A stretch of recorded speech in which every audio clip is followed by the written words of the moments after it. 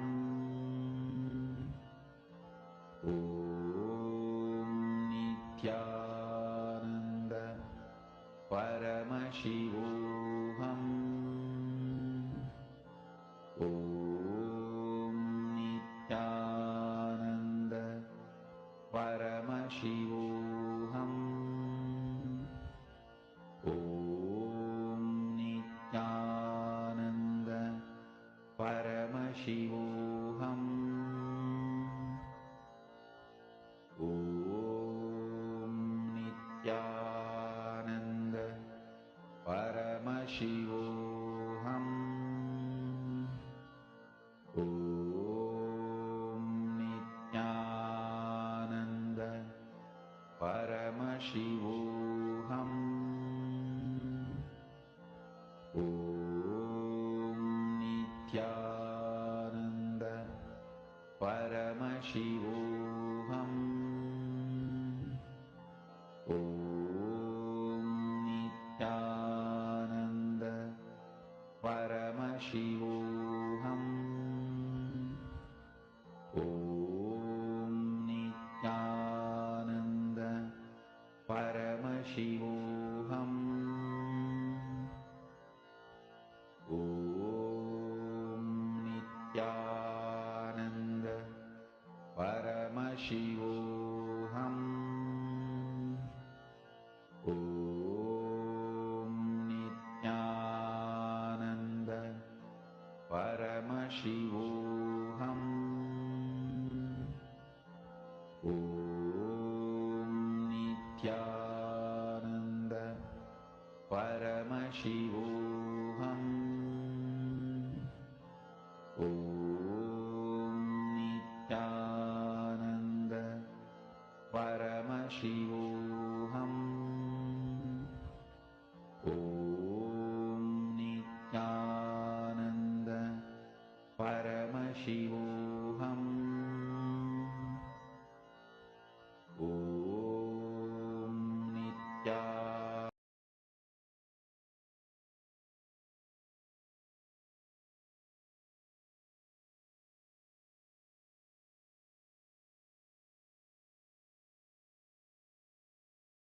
See, when I use the word be your own boss, most of us feel only economical freedom and economical independence.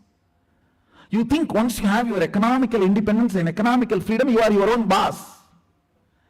If you think it is all about economical freedom and economical independence, even if you get that, you will try to make others slave with the same stupid structure in which you were functioning, because now you have become mother-in-law. You torture your daughter-in-law the same way your mother-in-law tortured you, and you continue the tradition. Any continuity of the tradition, whether you are a daughter-in-law or mother-in-law, you are slave. You can't be your own boss. You may be poor man's version of rich man becoming reality, not the real rich man. You may be slave's version of boss becoming reality, not the real boss. Boys live as slaves, men live as slave's version of boss, legends live as real boss. Real boss means breaking from this whole chain of being slave or keeping somebody a slave using the same system through which you have been kept slave. So it is not just economical independence, that is a side effect. It is not just economical freedom. It is a lot more. I'll call it as cognitive freedom, freedom to cognize, without the interference of the intellectual terrorists. Listen, ability to cognize independently, which immediately liberates you, is being your own boss.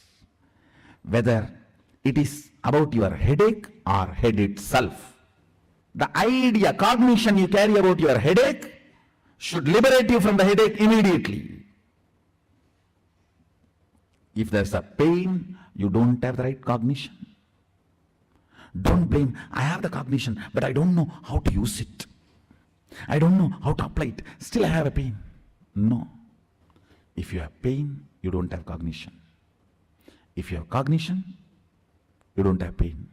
Whether it is relationship issues, headache, stomach pain, or economical issues, or the suffering of ignorance. Understand, that is very important. Suffering of ignorance means not standing up for your integrity at some time in the past due to weakness and ignorance, and not correcting it even now, is what I call shrinking, withdrawing from life. At some times in the past, you did not stand up to your integrity. And again, when those situations repeat, again you are not standing up to your integrity. That is what I call suffering due to ignorance, where you can't forgive yourself. Where you can't forgive yourself. First principle is correcting the blueprint you carry inside you. Listen. Whatever you cherish in your heart, secret chambers of your heart, you attract that, you manifest that, you make that into your reality. So what you carry in your heart, in your secret chamber, in your being, in your depth, about being your own boss. Listen. The idea you carry, the idea you cherish, the idea you enjoy, being your own boss. What do you think as being your own boss? That need to be corrected, aligned. The first principle is correcting, aligning the blueprint. You are hardwired to manifest what you want. If you are manifesting difficulties, sufferings, and torture, that is what you want, be assured. Be informed that is what you want. I am not insensitive to you. I am sensible to you. I am not insensitive to you and your suffering. Understand? Your ideas about being your own boss needs acid wash. If you cognize yourself as bound by your boss, and you create a logical ideas and visualization, fantasy about being boss, suddenly, some way, you get the power. You will only be bossing around, you will never be boss. Understand? Bossing around is different, boss is different. Still in your cognition you are a slave, but you got the power, then you will be bossing around. The first principle, acid wash your blueprint with completion. Understand? Whether you want to manifest wealth, whether you want to manifest power, whether you want to be your own boss, starts with the first principle. What is being your own boss?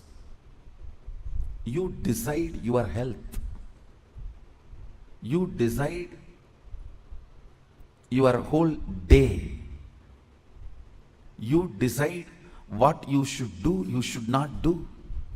Above all, you decide your mood whole day, how you should be and how you should not be. Deciding not just your moves, deciding your moods. Understand? Not just deciding your moves, deciding your moods too. Be your own boss means not just deciding your moves, deciding your moods. Most of you, I should say almost all of you, cognize poverty and create an idea, an ideology about richness. Cognize slaveness, but create theory and theology about freedom. Cognize bondage and create filth and philosophy about being your own boss. Understand? Creating your own theories and theologies, your own ideas and ideologies, your own filth and philosophies is not going to make you your own boss. The first principle is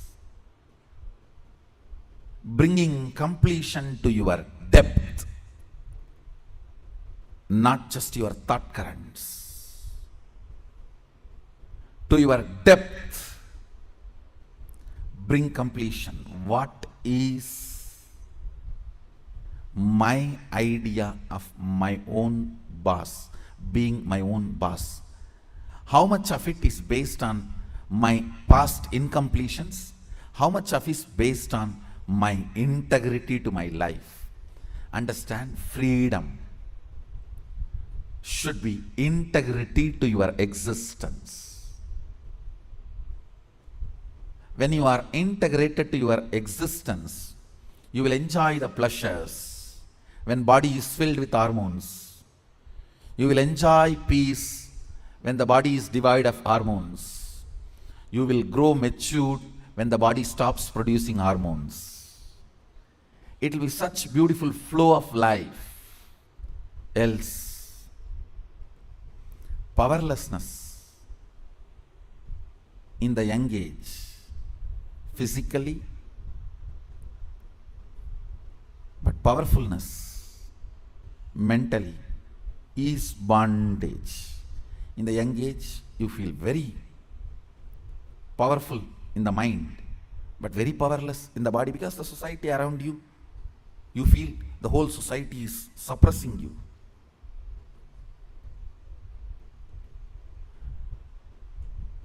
When you are old, the whole society gives you freedom to do what you want, but you become powerless physically.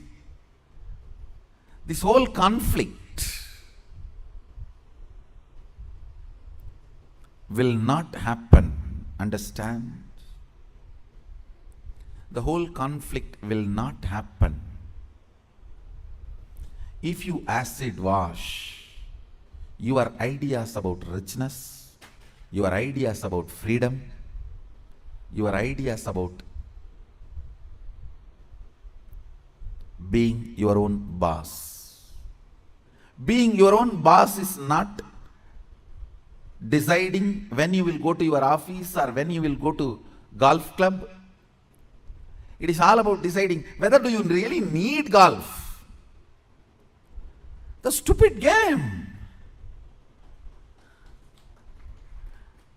Because your boss was doing that and you were waiting for him to come back, your anger and vengeance against him towards this whole boss idea. When you become boss, you do the same. Making your staff to wait, and you will be tuck, tuck, tuck. Fools! It is not about golfing.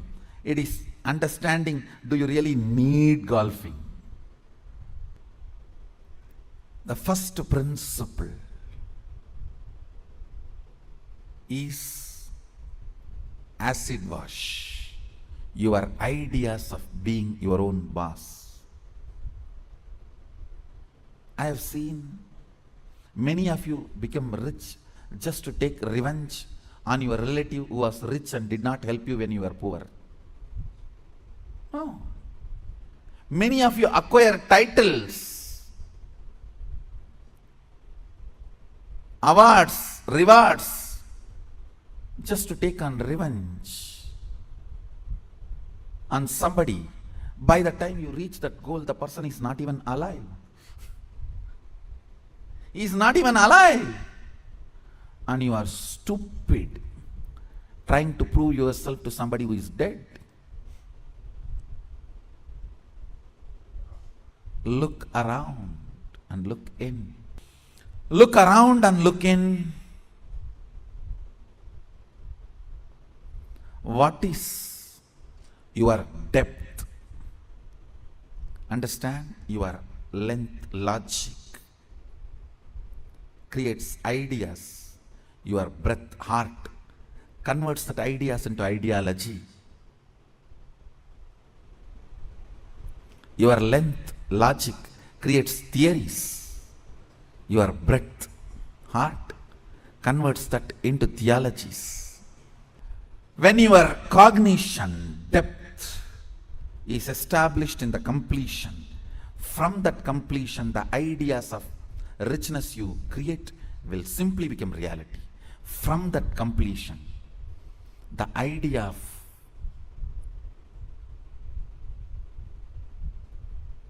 power you create, you will simply manifest. From that completion, the idea of being your own boss you create, you will simply manifest it.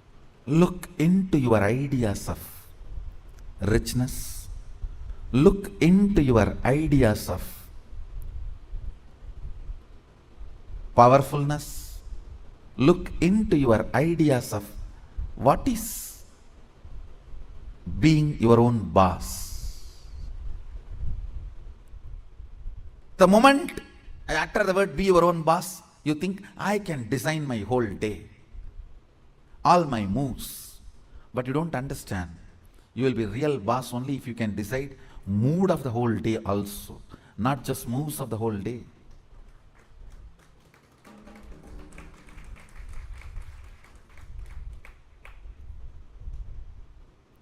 I'll say mood and moves both should be in your freedom.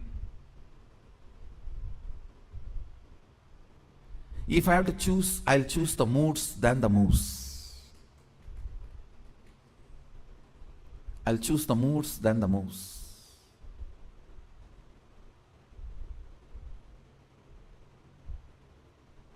When you are not able to handle your moods, better to be slave of somebody who has a best mood. That is 1,000 times better than having only freedom to change your moves but not moods.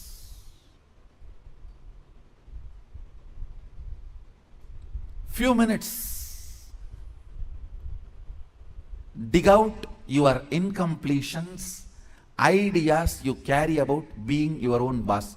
If you suddenly win a lottery and from tomorrow, no why tomorrow, today, from today, you are your own boss, what are you going to do? How is your life is going to be? And your ideas, theories, theologies, why you want to be like this? What is the reason you want your life in this way. Think and pen down what you want to be, how you will be your own boss. Second, why you will be like that. You may think, I'll be in the golf court all the time, fully drunk. I think better to be slave than fully drunk and being in the golf cart.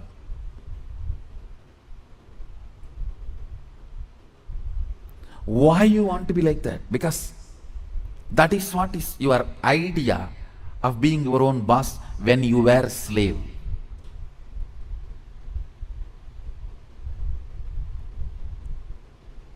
If you are slave and create an idea about power, even if you get power, it becomes politics, not power.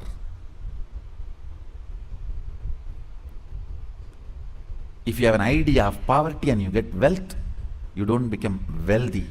Wealth stinks around you. Look into your ideas of poverty, ideas of wealth, ideas of slavery, and ideas of powerfulness, ideas of being a worker, ideas of being your own boss. Write first ideas.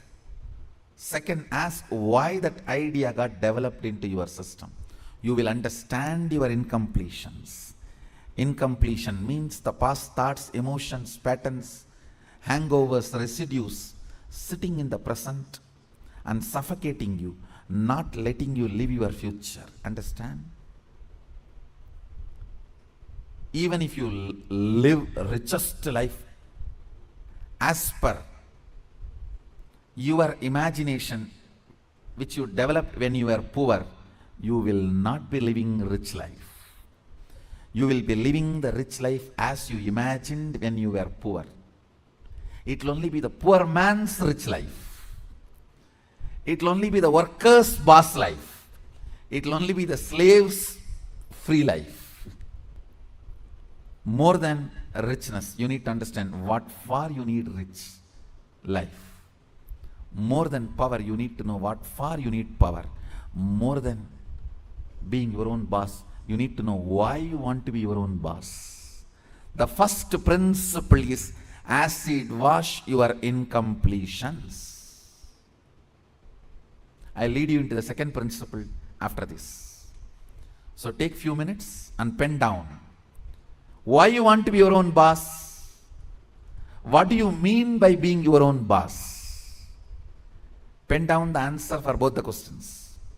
What you think of being your own boss, your ideas, and why you want to be your own boss.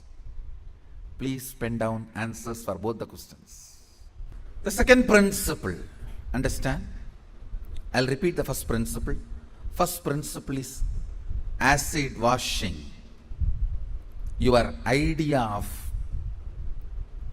be your own boss and why you want to be your own boss, what you want to be and why you want to be. Understand?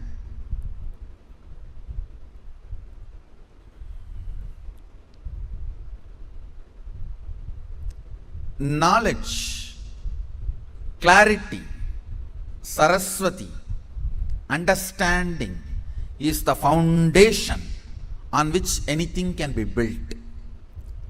People always tend to say, oh, I don't understand all that, Swamiji. You just do. You just say what I have to do, I'll do. You will not do if I just say.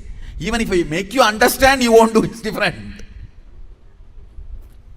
Whenever people come and tell me, oh, this is all too much, I cannot understand. You just tell me what I have to do, I'll do.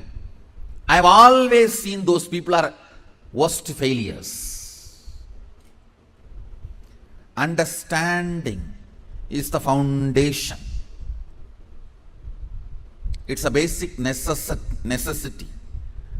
Please understand. It is from your understandings you collect cognitions. Cognitions. From cognitions you manifest. It is from your understandings you collect cognitions. From cognitions you manifest. So even in the understanding level, if some things are not there, it is missing, then no way you are going to cognize it and manifest it. So the first principle is why you want to do what you want to do. Even with this understanding, thinking through, internalizing, how many of you realized many of your ideas of boss is silly? Raise your hand. Relax. Understand. If you cognize you are sexually suppressed and your idea of freedom, the moment you grow up and get your freedom, first thing you will do, you will become a womanizer. If you cognize you are deprived of food, playing, anything, the moment you get a chance, first thing you will do is going to the other extreme. No extreme is freedom. Understand? No extreme is freedom. Powerfulness is freedom. When Sadashiva describes about the dress in the Agama, Sadashiva beautifully describes about food, dress, place of stay, such precise definitions. If you are new to Hindu tradition, I will introduce the word Agama. Agama means Sadashiva expressed, Devi received, and Vishnu adopted that as a software to run the universe. Agama is oldest and most updated software to run the universe. Oldest and most updated. Incarnations are the updations. Now listen to the second principle.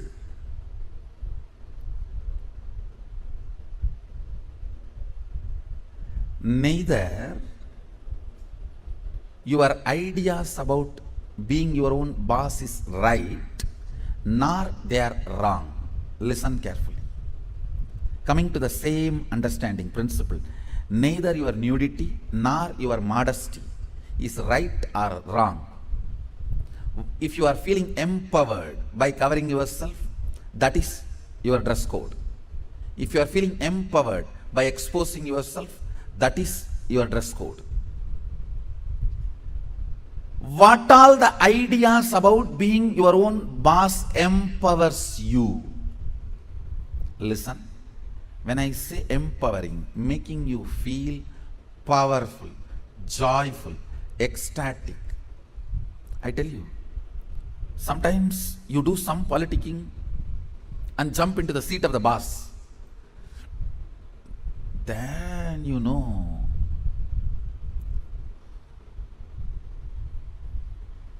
from where you jump to where. Potato felt the pot and the water in the pot is too hot and it jumped into the fire. Because the pot and the water in the pot is too hot, potato jumping into the fire.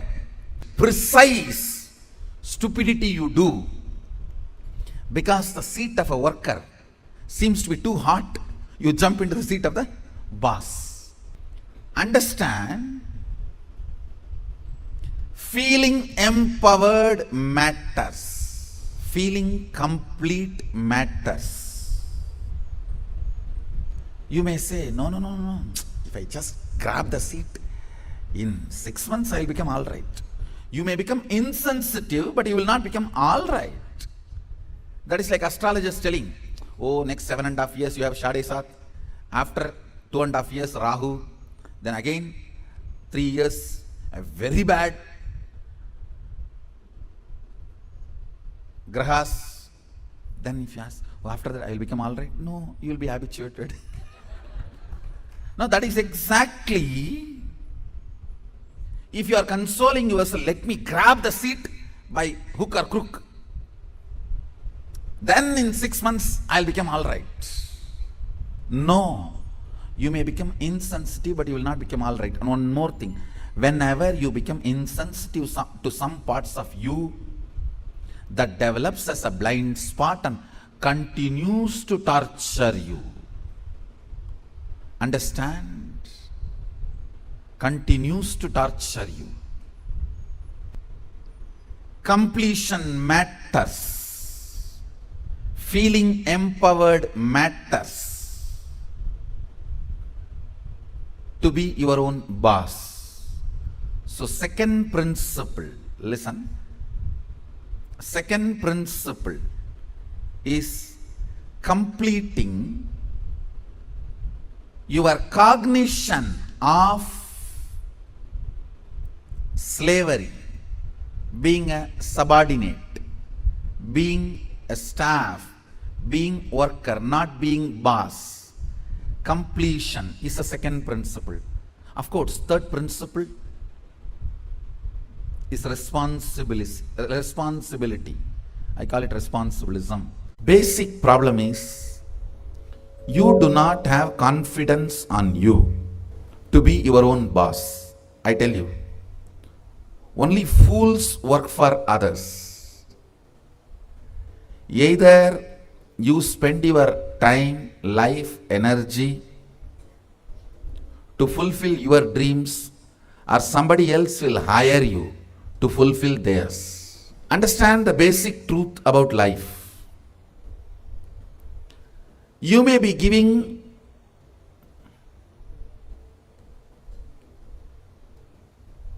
little energy to your time. See, you have time in front of you as days. You may be giving little energy to it, but you are not giving life to it. When you give little energy, you come up with some products. How to use your time. Then it's money for somebody. Understand? Time is money for somebody. Time for your boss, your time is money. For your spouse, your time is attention.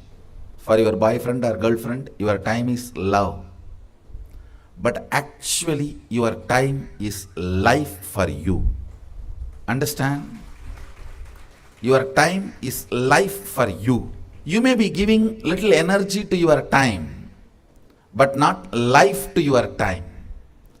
That is where this whole problem is, I tell you. Even if you think you will be a worst failure, be your own boss.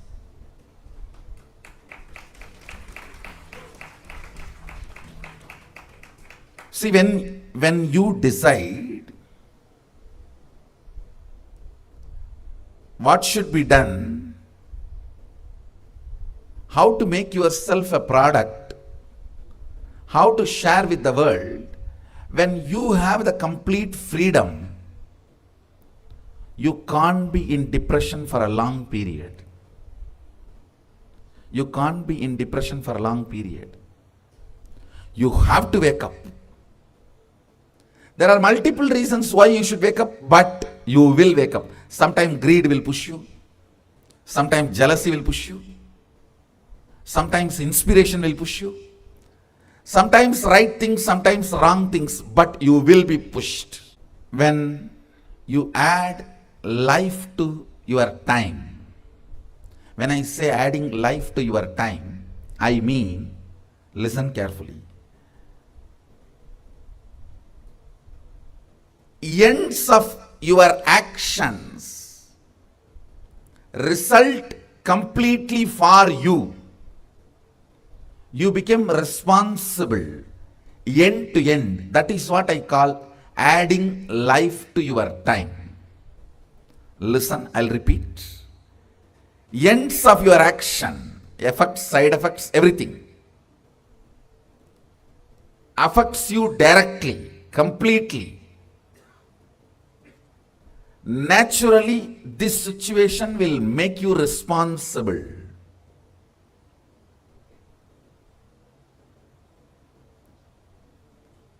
The responsibility knowing that you are only going to be affected by the ends, naturally makes you add life to your time. Understand? Your time, if you only add little intelligence, it becomes product. If you add little energy, it becomes activism. But if you add this great, powerful component, responsibility which comes by the clarity, the end is going to affect only you. See, the biggest problem with working for somebody is you do not care about the end product. It means you do not care about your life. It is all about what you can grab from that person to make yourself comfortable. You do not care about your life. Your actions, your thought currents, are they aligned? Are they useful for you and the society? You do not care about that. You do a project for 10 years and the whole project collapses, you don't care. The salary you received and the life you made for yourself all matters if you are working for somebody. I tell you, that is where all the worst corruption, wrong mental setup starts. I should say, not only the person who asked this question, many of you are in this situation. I create product and different people have profit, but not me. How many of you feel you have this problem? All of you do not take responsibility for your actions end to end. You are afraid of the statement, the end will affect only you. Right or wrong, good or bad, only you are going to stand to face it. You are afraid of that. You want somebody to face for you. When somebody has to be faced for you, naturally the benefits will go to them. It will go to them. So understand, it boils down to taking responsibility. I tell you, failing few times is perfectly all right. Then being under somebody and be a failure for whole life. When I say be your own boss, I mean your whole day should be decided by you. To whom you should serve, to whom you are going to share yourself, with whom you share your energy, with whom you share your products, with whom you share your love, with whom ultimately you share your life. All this should be your freedom. Understand when I say be your own boss? Multiple levels I am talking. You try to understand only work level. Work level is only one level. With whom you share your time. Your boss. That should be your freedom. With whom you share your products, your clients, customers, should be your freedom. I tell you.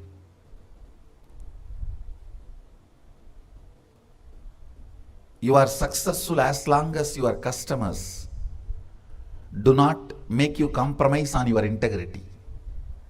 Once you compromise on your integrity, they will be the first failures. Understand? Not you, they will be the first failures. Like pharmaceutical industries.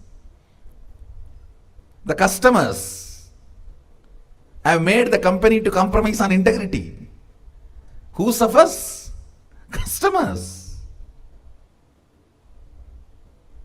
Whenever your integrity is compromised for customers, clients, who receives your service or products, they will be the first persons to be affected. Listen to these few things. Same way, with whom you share your love. Your life partner. When you are in the mood of demanding love, it's only going to be a constant bondage and torture. When you are your own boss, you know how to share it, how to share the love. Like Sadashiva, he may swallow the whole poison, but he will share the nectar. Understand? All the stress of the things going around you, all the stress of the things happening around you is the poison. The churning of the Milky Ocean, if you know the story, you can understand. The churning of the Milky Ocean is nothing but happenings around you. Sometimes the stress poison comes out of it. Incompletions comes out of it. Difficulties comes out of it. Problems comes out of it. Inevitably, there are some things you can never avoid in your life. The mother-in-law, daughter-in-law problem of India. Indian mother-in-law, daughter-in-law problem. Now, please understand, I am very serious. Even if the mother-in-law is dead, you can't avoid the problem. My grandmother is dead, my mother is still afraid of her. No, really. From my own experience, I am telling you. And I have to remind her once, she is dead years ago. Why don't you forget her? She will shiver, my mother will shiver, even if the mention of my grandmother's name. I said, don't you understand, she is dead? No, there are many problems you can't avoid just by the very nature of the happenings around you. A man who is capable of swallowing all the poisons and continue to share the nectar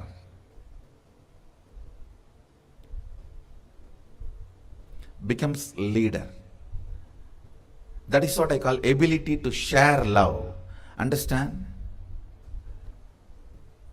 Decide with whom you will share love will be in your control, not in the situation's control. Ultimately, with whom you share your life means who matters for your life. That is the most important, I should say, factor makes your life what it is going to be. Who matters in your life? I tell you, when I look back, why I am what I am now, I should say, in the young age, whom I really felt matter for me and my life. I was very clear, it's Arunagiri Yogeshwara who matters for me. Whoever you feel matter for your life means material out of which your very life overflows.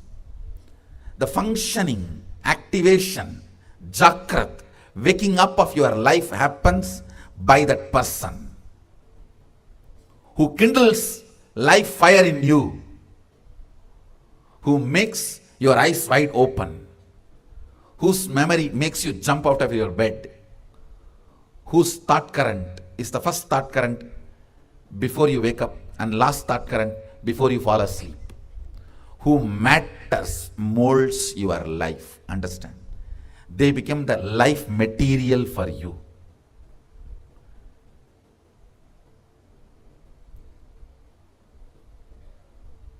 You really need to dig out who matters for you, because they are going to manifest through you in next few years.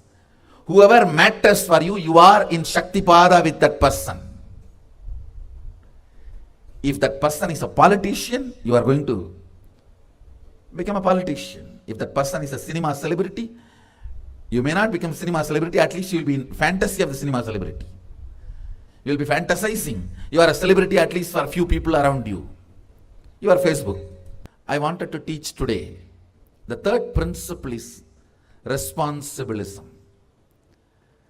Understanding the end result is going to be affecting only you, even though you try your best to push it on somebody else. See, end of your life, do you want to be standing and giving justifications, or do you want to be standing and declaring your victories?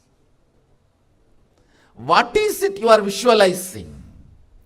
End of every situation, do you want to be standing and giving justification? Oh, I tried my best, this fellow failed, and that fellow disappeared, he ran away, she disappeared. Do you want to be talking in that language, or do you want to be standing and declaring, whatever I have been endowed, given, I used it to my best, I did it my best? Do you want to be standing and declaring this, or do you want to be standing and, oh, I tried my best, this person ran away, that person ran away, anybody else in my situation would have committed suicide, I at least survived? What is the language you want to talk end of the day? That matters. Whatever language you talk, you are responsible. This understanding will make you your own boss. Understand?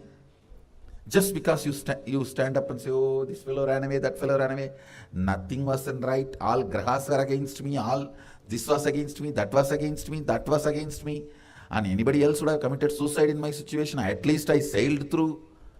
Even if you talk all this, who is going to be affected by the end result? You.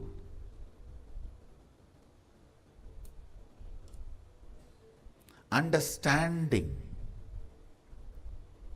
End of the day, effect, side effect, after side effect, side after effect, all effects are going to be affecting only you, is what I call responsibilism. Understanding this is responsibilism. Responsibilism is the third important principle to make yourself as your own boss. With this responsibilism, start building. I tell you, like salt adds taste to the food, responsibilism adds life to your time. Only when the responsibilism is added into your life starts. Only when the responsibilism is added to your time, life starts. So the first principle is knowing why you want to be boss and what is the reason you decided to be your own boss. Second, completion with the blueprint you carry. Third, responsibilism. You need to know responsibilism is not just technique or a strategy for social success or just being your own boss. It is actually a spiritual awakening. Because when you start feeling responsible, it's not that only you are awakened to the external world, you are awakened even to the internal happenings. Awakening to the internal happenings is what I am calling enlightenment. See, I have seen sometime a small story. A guy opens his lunchbox in his office and cries, oh God, same brinjal. All his friends are feeling very bad. Next day again he opens his lunchbox, oh same brinjal. Third day again he opens his lunchbox and cries, oh same brinjal, oh God, I can't take it anymore. This goes on for 7 days. The friends were not able to tolerate. They asked him, why don't you tell your wife to cook something else? Why are you suffering? The fellow says, hey, I'm not married, I cook for myself. No, this goes on in your life many times. Look, only when the problem comes, you even remember you created it. See, when I tell this story, you laugh, but why don't you see? Only when problem comes in front of you, hits you, slaps you in your face, you see, but otherwise you know you are creating it. Sometimes you even create knowingly it is going to hit on your face, let me handle it at that time. And you know you were not able to handle it last time when it hit. Last time when it hit you, you collapsed, you know. You were not able to handle. But you have a false confidence. Let it come, I'll face at that time. Let it come, I'll face at that time. And you go on, create the problems. Never come out of that rut, that whole cycle. Understand, when you become responsible, you just wake up and ferociously break these blind spots. Ferociously dealing with your blind spots and breaking your blind spots is what I call responsibility. Responsibility or responsibilism is what I call third principle. Understand? Not just external. Whenever you become responsible, it's not that you attend only external. Even to many of the internal blind spots, you wake up. Knowing that when you are going to open your lunch box, you will be sick, but still you go on cooking same brinjal because you don't want to go to some other shop and get something new.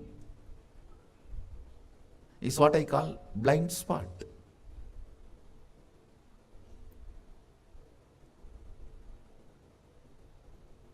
I should say, knowing the problem is going to come and continue to create the problem is what I call third eye blind spot. Not just two eyes blind spot, it's a third eye blind spot. Responsibilism opens not only the external, even internal. You know, you will create the situations only which you can handle. Is responsibilism. You will create situations, enter into contracts, enter into the interactions, everything where you can handle your life on your own is what I call being your own boss. Understand? These words may look, going above my head. With the next few process, internalize. I tell you, if I am uttering 50 statements, even only 5 becomes your cognition, I'll feel I've done my job. I'm talking for everyone. Even if 5 cognitions enter into your system, I'll feel I've done my job. So each one of these truths I am sharing is cognitions, not instructions, cognitions. See, if I speak and you say, okay, he's telling something must be good for me, it is instruction. If I say something, he's right, yes, exactly, this is what I want to verbalize, I'm not able, yes, verbalized it, then it is cognition. Then it has become your cognition. Even for 5 statements, your eyes lit up. If you are being lit up, it has become your cognition. I'll feel I've done my job. So answer for this question in one line. Responsibilism. Because you have not taken it, somebody else is taking it. Responsibility is not work, it is power. It is not work, it is power.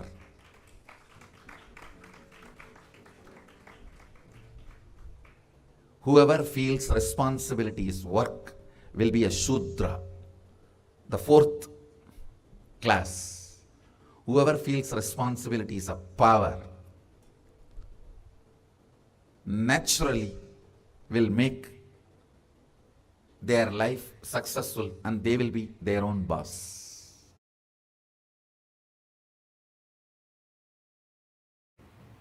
It is such a simple instruction, but actually can maintain your whole life.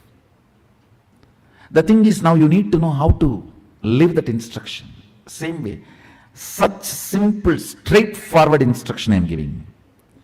Replace your cognitions with integrity. Any idea, thought current you cherish within you is a commitment you are giving to you. Put your whole being to fulfill it or drop it. Same thing with outside. Any word you are giving, put your whole being to fulfill it or drop it. Understand? Maybe looking too simple. When you start living, you will see your whole life will become different, because in every level your action, reaction, cognition, everything will be acid washed. You will start cherishing different thought currents. You will start cherishing different ideas, ideologies. Cognitive shift, keeping integrity, is the only cognition, is the simple, straight way to become your own boss. Understand? What I am talking is like a Vedic truths. When you apply, you will understand the authenticity and power of it. Authenticity and power of it. Being your own boss means being the master of your own cognitions, being the master of your own understandings, being your own source of joy. You can be your own source of joy when your cognitions are centered on you, on very you. Pen down everything you want to do and have to be your own boss, but it has not yet become reality. It can be physical level, mental level, psychological level, physiological level, social level, relationship level, economical level. Just pen down. I'll help you to develop the liberating cognition and develop and make yourself as your own boss. Not just your own boss, your own big boss.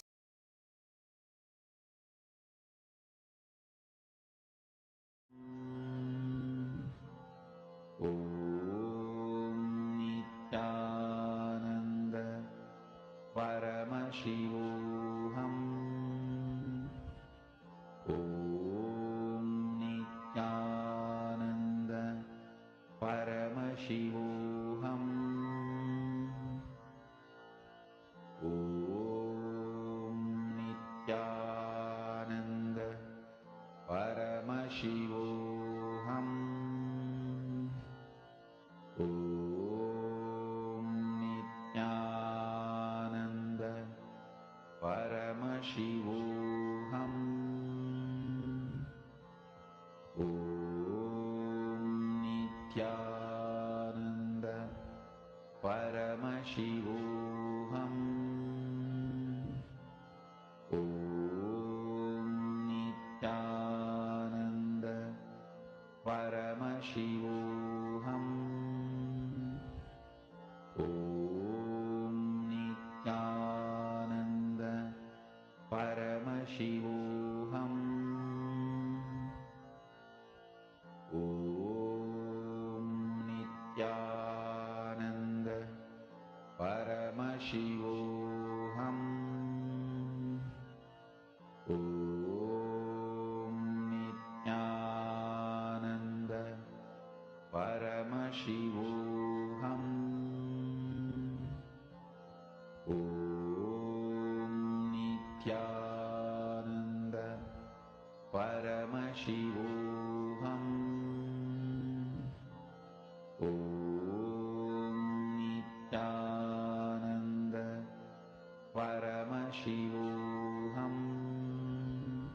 Paramashivoham Om Nityananda Paramashivoham Om Nityananda Paramashivoham Om Nityananda Paramashivoham Om Nityananda Paramashivoham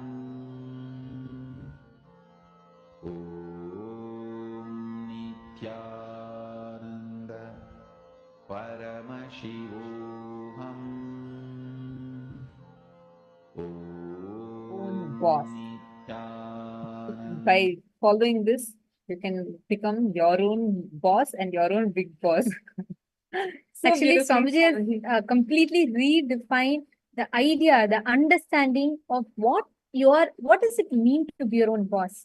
And just to share with you all, like from the time this was a specific workshop Swamiji had conducted called Be Your Own Boss.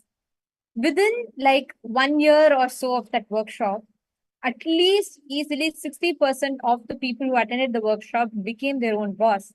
And all of them were successful in whichever aspect that they took up that to be a boss. This one science empowers us to be powerful, to manifest that leadership. Leadership just to experience you empowering yourself, not for any other reason, just for that most powerful manifestation of yourself to happen inside of you. This session, what we all listened to just now, is an amazing session. This one session will heal us from so many wrong, negative cognitions that we build within ourselves about being our own boss. The very concept of being a boss is loaded with incompletions and meanings. And here, Swamiji completely redefined it for us. Can I request all the participants here to please share with us, what did you understand when we say be your own boss? What did you understand as being your own boss? I request all the participants to please take a moment and share in the chat.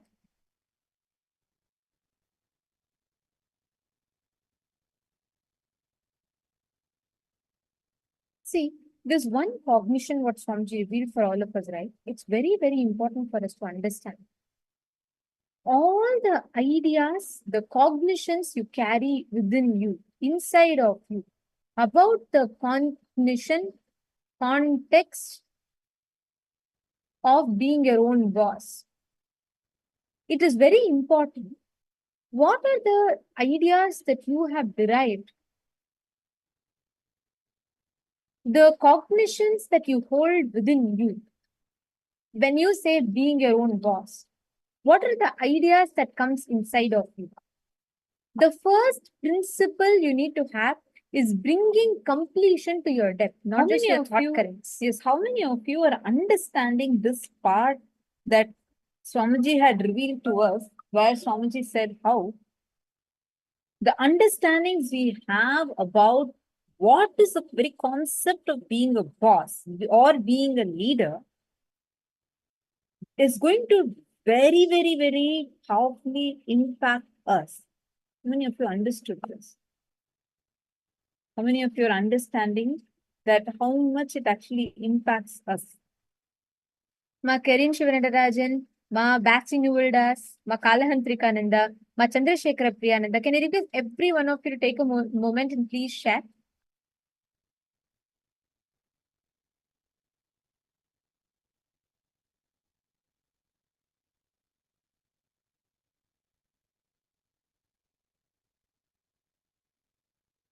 Each of you type and post. What did you understand?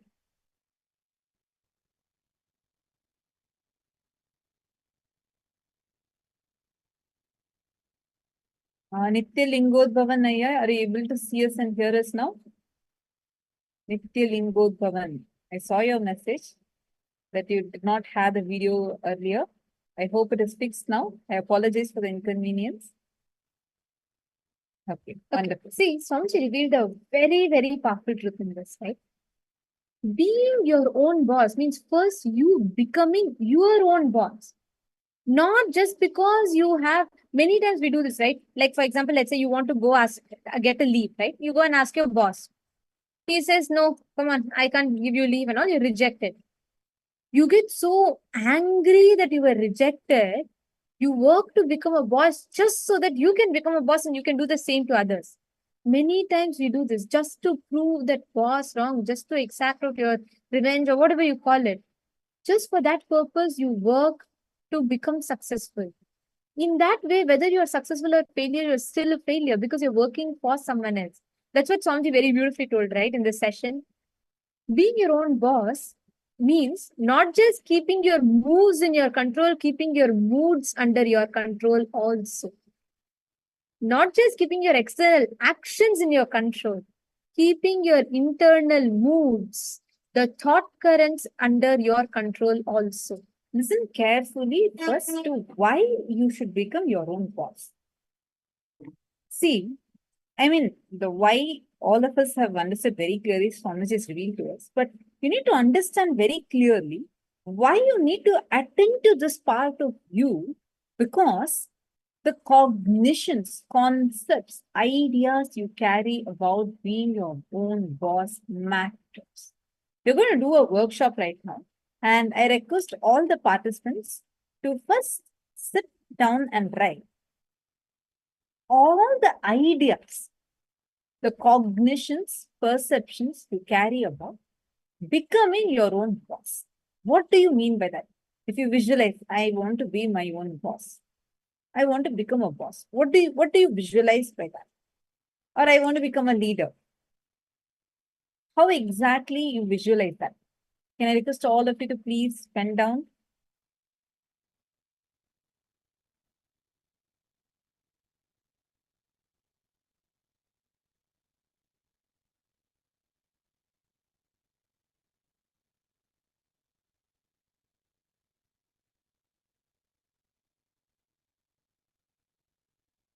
For each and every one of you, look into your life and write down this one thing. First and foremost, what is your idea of being a boss? When you look in, when you actually see, many times you want to be a boss, you feel boss is a person who has, when I become boss, I can just relax, I can do whatever I want. Or many times you think, oh, when I become a boss, that means I can command people around. We have some ideas, understandings of what it means to be a boss. First, can all of you write that down? When you say being your own boss, how do you visualize it? Like many times you feel, I have worked like so much all my life. When I become a boss, I can vacation. I can decide what I want to do. Can I request every one of you to type and post, what is your definition of being your own boss? Take 2 minutes. I request every one of you to pen this down. When someone tells you being your own boss, what does that mean to you? Please write this down.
Hope all of you have written this down.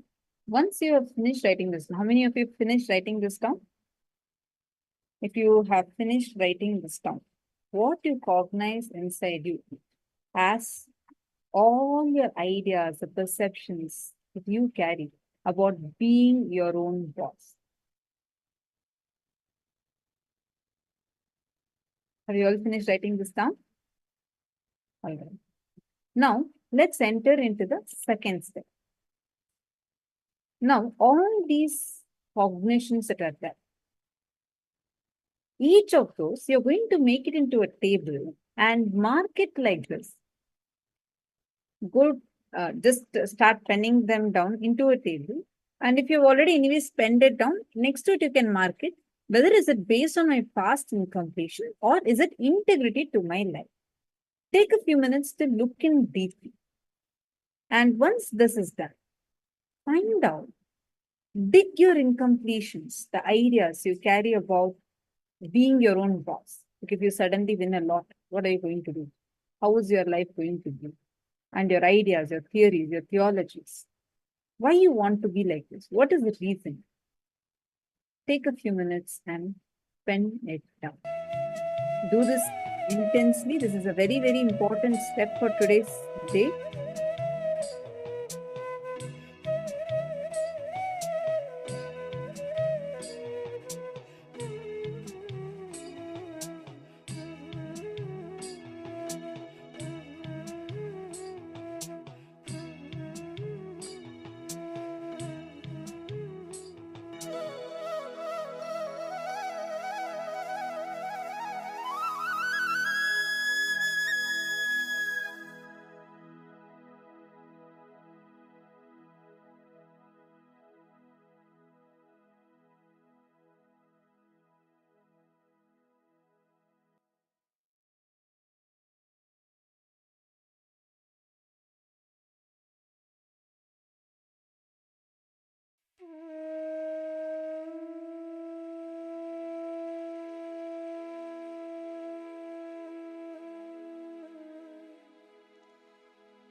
the incompletions you develop. In every aspect, you start manifesting or projecting that same incompletion. And what happens is, even when you become a boss, you only continue to retain that incompletions in your inner space more and more and more. In all of you, in all aspects of that, the life, all aspects of your life that you've been touching in, you will be seeing how you can experience the breakthrough, real leadership consciousness manifesting for you when you actually drop that loaded ideas and incompletions that you carry about the concept of being your own boss and actually build that as a real experience inside of you. Do any of you have any questions, any doubts, something that you didn't understand you would like to know more about? I request all of you to please ask.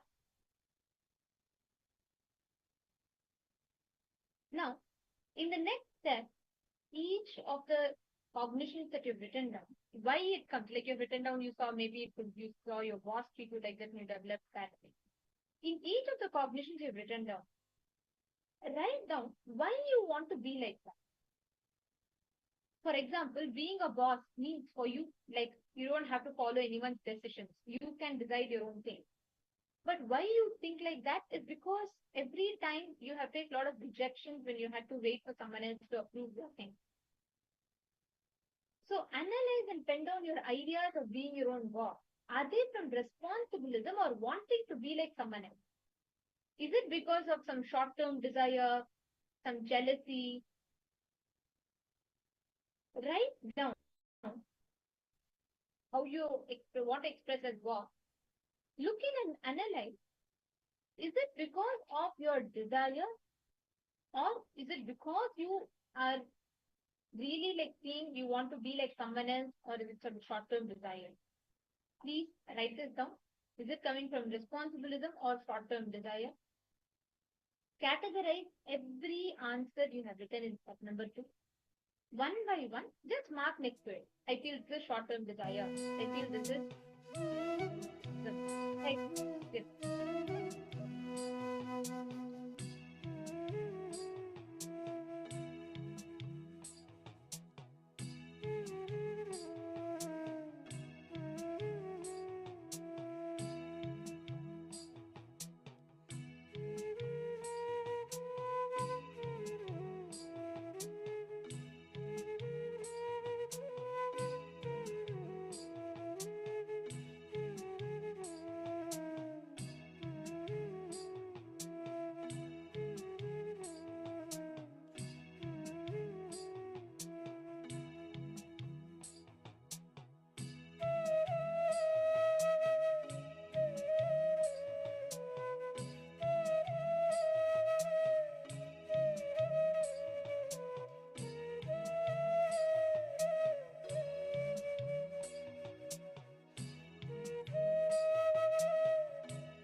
hope all of you have finished writing this.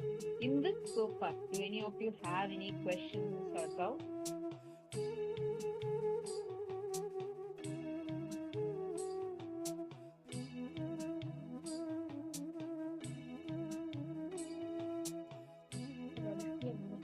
Have all of you written the exercise?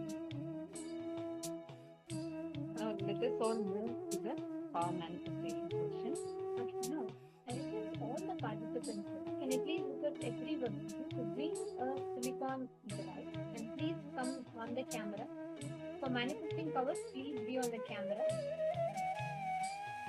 Ma Basti Uldas, Ma Kerin Shwarendarajan, Ma Sumati, Ma Jayalakshmi, Ma Priyadarshini, Ma Kalahan Trikananda. Can I request all of you to come on camera?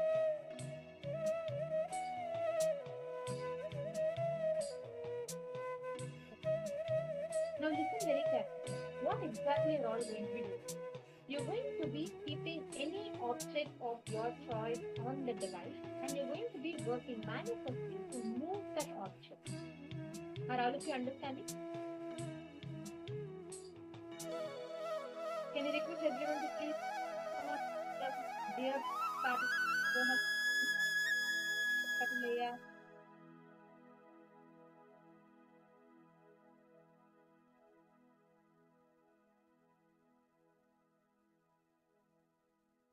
And Nityananda, Chayansh, if you're here, please can you put yes in the chat? Chayansh, Satyo, Jata, Shivam. If you're here, please can you put yes in the chat? Okay. First thing I want to tell you, I want to laugh what you are going through right now. Swamiji has given us addressing this. First thing you have, Swamiji, nothing can make your failure does not define you. Yesterday, did you attend the full day yesterday, Chayan? You should have attended it. I suggest revisit yesterday's program and watch. Understand, your failure does not define you. In the last 48 hours or how many ever days,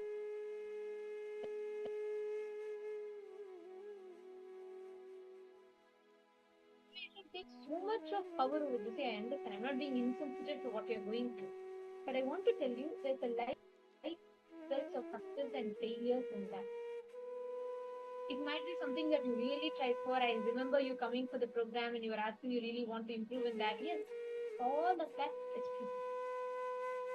Is it really worth it to go through so much inside you for letting the result affect your inner spirit? Second thing, able to hear?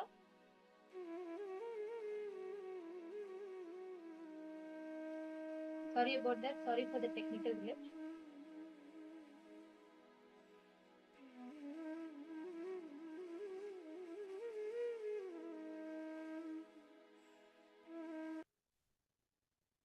Is this better? Are you all able to hear me now? Thank you. See, Chayan Shaya, what I wanted to tell you is, look in. Do you think it is really worth it for you to go through so much in your inner space, just incompletion, work not but really worth it for you let that situation take over and affect you so much. This is the first thing. Second, pertaining to your request for a changing your path factually is possible, but you can never change your path out of powerlessness. You can never rewrite your path out of incompletion, pain, and powerlessness. Right now, you're loaded with pain. I understand you're really looking to reach out to someone. The person had reached out to you also. The thing is, I want to tell you, take time to actually look in and complete. Completion is a solution, not to try and go and change the path. It is not going to work like this. On the outside, you have let it take up so much of space, power over you, your inner space. And in the last few days, from whenever you experience that failure in your life, look back how much you are allowing that to control you, to make your decisions, to dictate your inner space, to dictate your inner image, you to dictate even don't fall into that. You have Swamiji with you, you have Paramashiva with you. Is that one failure in life going to determine your very situation of life and death? Ask these questions to yourself. And Shreya, are you understanding? Currently, the amount of importance you are giving to your inner state is becoming beyond what is actually needed. The importance you're giving to the result, sorry, not your inner state, the importance you're giving to the result of the external situation is too much. Take time. Actually sit and complete. Forget about changing your path. Right now, you should remove the hangover, the impact of the incident, the present in your inner space. Only when you look in and do that, see, you're saying you're saying you understand the perspective, but the event is big and very influential. I understand. But is from the outside, rob away the conscious sovereignty inside of you. You will have 100 situations where life will happen the way you want. It is very easy for you to remember, yes, you're complete, you're Paramashiva, all that time. Right now, when life is presenting to you a difficult time, go through it consciously. Don't brush it aside. See, whenever you push it away, saying, oh, it's okay, but every time else I can apply completion, but this time it is something too important and I don't think I have time for all of this. No, you will have tons of situations that will come up in your future.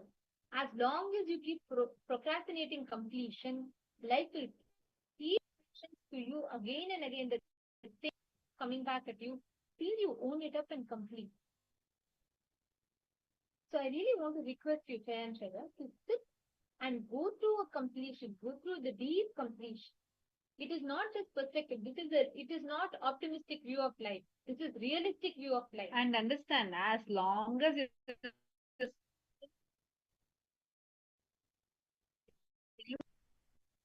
you see has to be different. Things that and currently you really need to see. Again, I'm coming back to it is not the problem has got nothing to do with any of the incompletion, the external situations. I'm not talking about any of that. I am talking about how much you are allowing your conscious sovereignty to get impacted by it. Please sit. I request you to revisit yesterday's program. Yesterday was a very, very powerful session. Swamiji has revealed on super determinism. Please do the completion and do not let yourself get so affected. And even if you go and ask an Akashic reading, life will not manifest for you out of incompletion. Try how much ever you may try, but if you try out of incompletion, life will only reflect in past. Actually, it will not go back and manifest the way you are wanting it. It's still incomplete. See, it's like this. I'm in front of the mirror. Mirror is going to reflect me in my white dress only, right? Can I expect mirror to show me in some purple colored clothes? No, it is not going to magically change. If I want it to change, I need to change the source. If I am going to wear a purple color glass and look at the world is going to appear purple only. Shaya, even for your path to change to be successful, you need to complete. Your path will not change till you complete. So I really recommend you sincerely sit, attend the program and actually do the completion. Do not make any action before you come.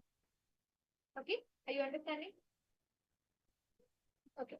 To all the other participants now, what you all have been through is a very powerful exercise, which will determine how whether you are being the boss for your life or not. Now, I'm going to request all of you to sit in the same space, Kailasa Toronto and all the other participants that are here.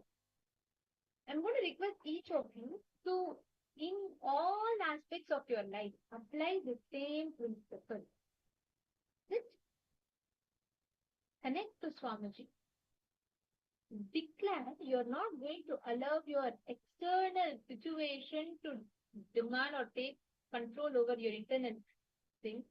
Just sit and your internal inner space, that is going to manifest and decide what it is outside. Okay, I request all of you to please connect to Swamiji.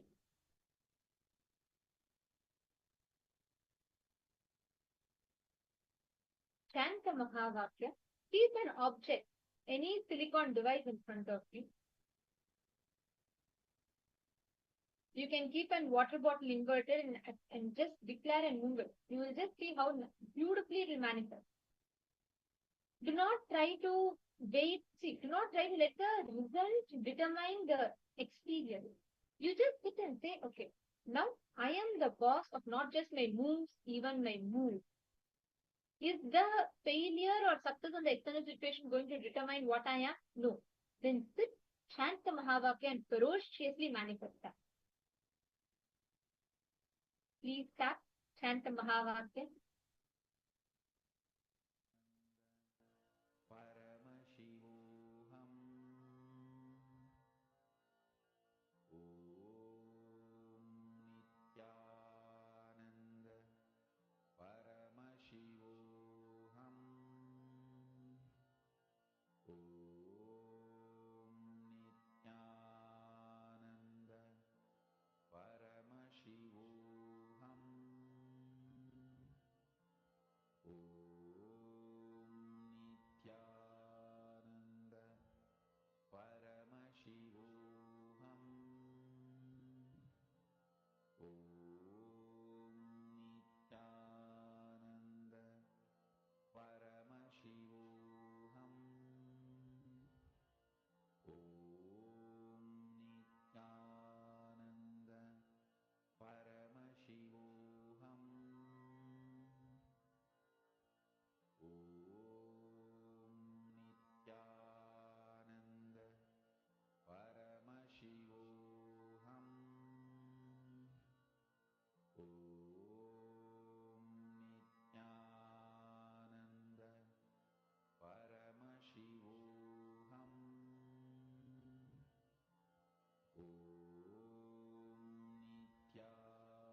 See, with the right understanding, you can be established in leadership consciousness.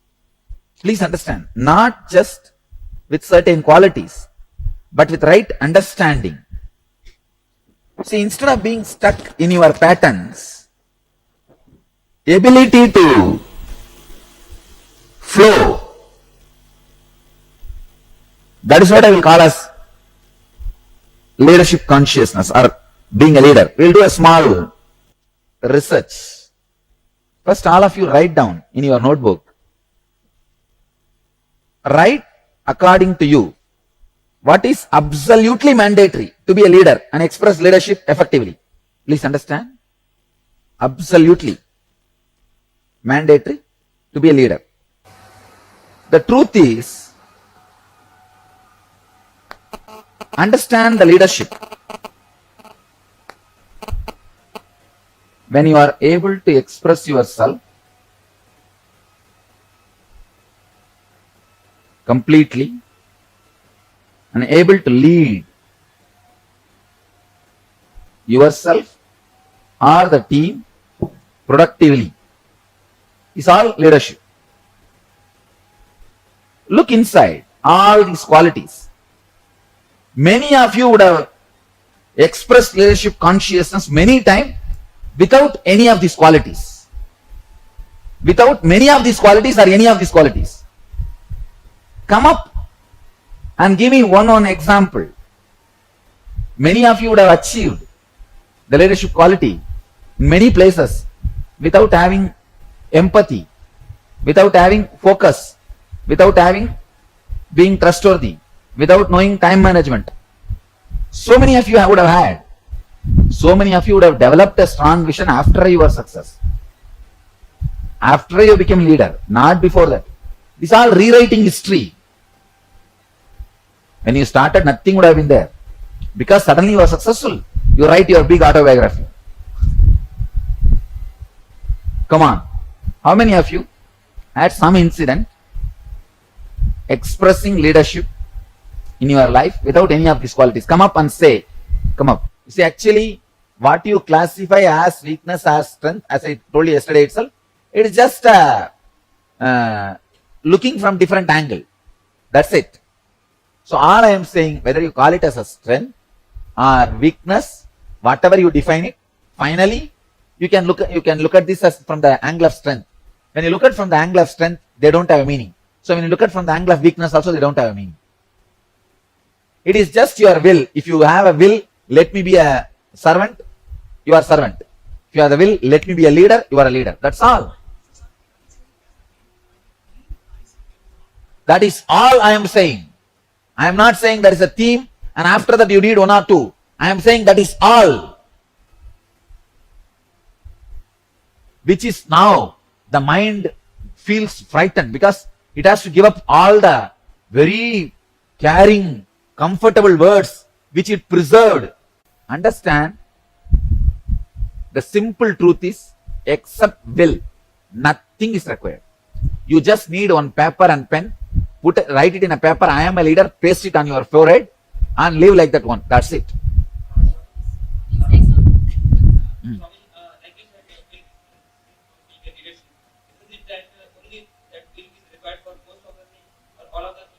Everything, simple decision is, that's all, nothing else.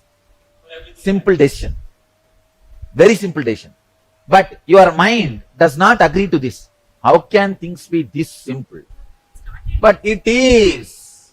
I tell you, I do not have one extra leadership quality or one quality got molded, developed when I started Dhyanapeetham and now. I am very honest. When I started Dhyanapeetham, my leadership qualities, and now not one quality improved 1 inch. Today's subject is achieving high performance in every area of life.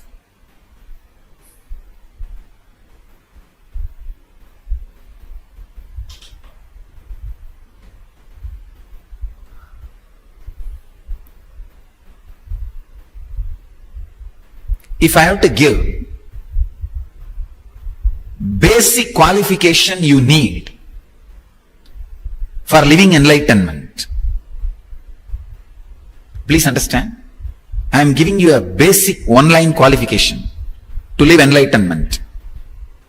Be a high achiever, that's all. Whether in your body or mind or soul or consciousness, in any line, be a high achiever. A simple, innocent, flowing high achiever. I don't mean being high achiever by swindling others. No. By putting others down. No. By grabbing others' wealth. No. Not by looting. Be a high achiever in anything you do. If you are sweeping the floor, be a high achiever in that line. If you are just making garlands with flower, be a high achiever in that line.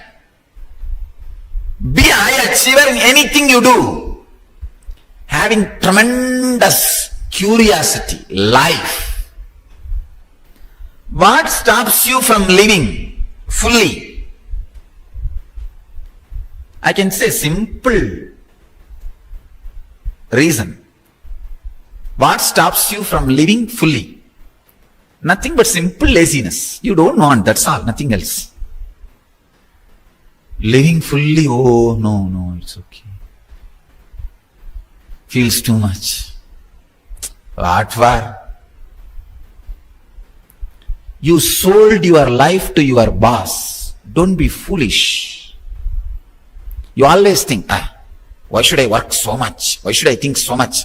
What my boss pays to me, for that this much is more than enough. Don't be foolish. Your life is not just a bargain, or your life is not just given to your boss. Your boss may pay 10,000 rupee and you think, oh, 10,000 rupee worth, if I am productive, that's enough, my life is done. Don't you understand the foolishness in which you are caught? Just because your boss pays only 10,000 rupee, you stop your life worth of 10,000 rupee. Stop this nonsense. That is why I am saying, make your whole life as a non-profit. If you think your whole life as a non-profit, you know the profit which comes is not for the product you deliver, just to sustain your day-to-day expense. This is what I call having the attitude of karmanye vadikaraste mabaleshu kadachanaha. Do your duty, don't expect result. This sutra was always misinterpreted like a work, don't ask for money, salary. No. Work intensely, but understand what comes is not equivalent to what you are delivering. It is just to run your basic things. See, money is kind of a one system of the social mechanism. For example, there is a car. The car can run by petrol or gas, now even solar energy. Money is like a one system, one fuel. But unfortunately, if you are stuck with that one fuel and bargain your whole life, trade your whole life for that one fuel, you are fool.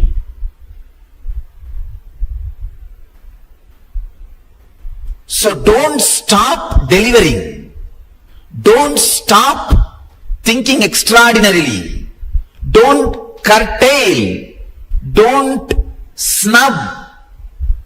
Don't abuse your creativity and your intense energy expressing by the bargaining or the hatred towards the people who does not repay you more.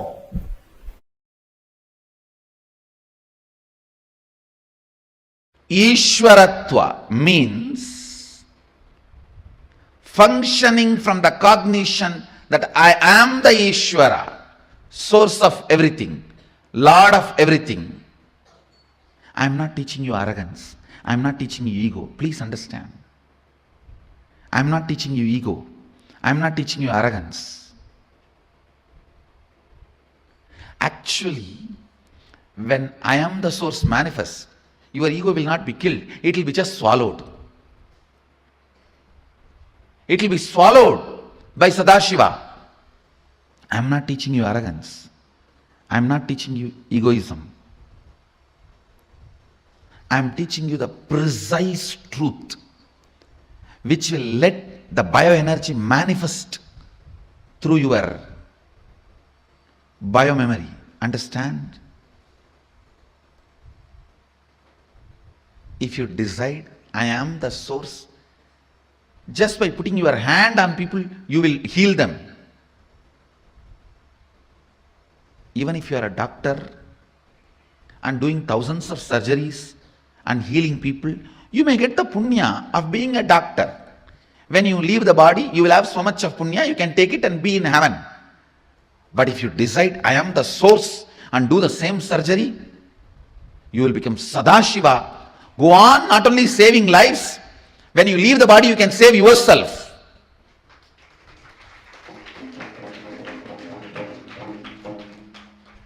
Anything you do, if it is from the decision, I am the source, not only you will be useful for others, you will be useful for you. That decision evaporates all the hypocrisy. Understand? That decision will not come to you if you are sitting and waiting for logical analysis. It has to enter in you only rudely. Just 5 people have to hold both your hands, both your legs. Somebody has to open your mouth and put this understanding inside you. I am the source. Fundamentally, you try to establish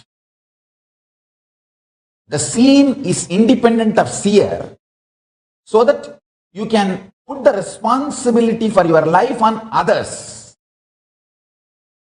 When you realize the truth that seer is responsible for the scene, you need to work, alter, transform, evolve. That's too much of work. You can always say, oh, no. You can always find some false reason why external reasons are responsible, not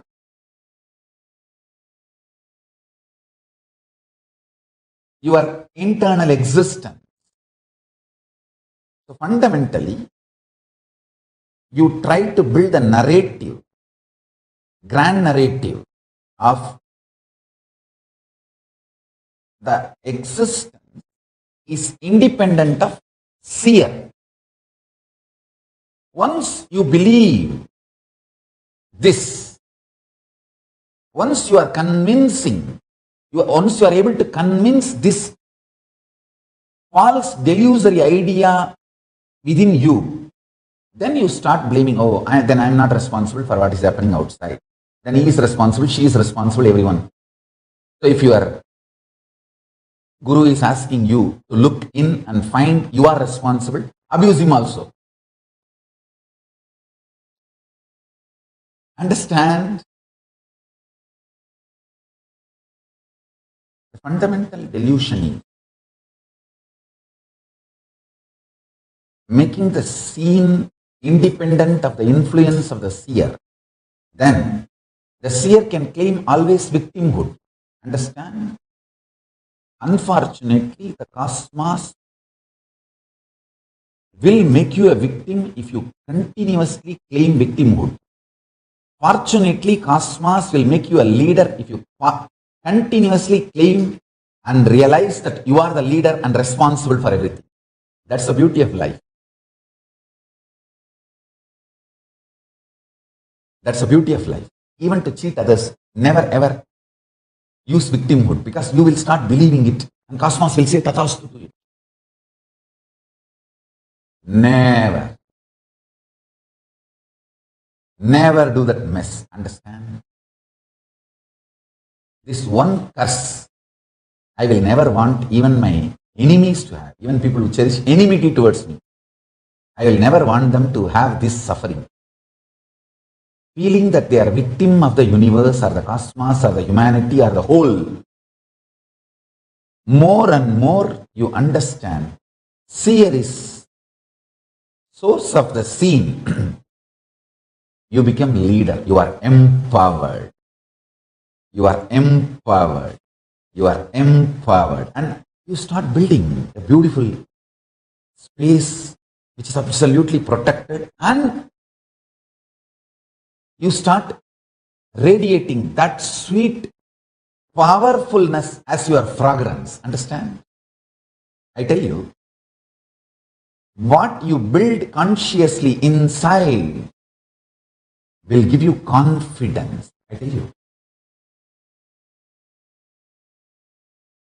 If you all have the spiritual truths I taught you is enough to run your whole life, even for your economical needs, then you are a Shiva Gana. Because that kind of a strength comes only if that becomes your fragrance. But I tell you,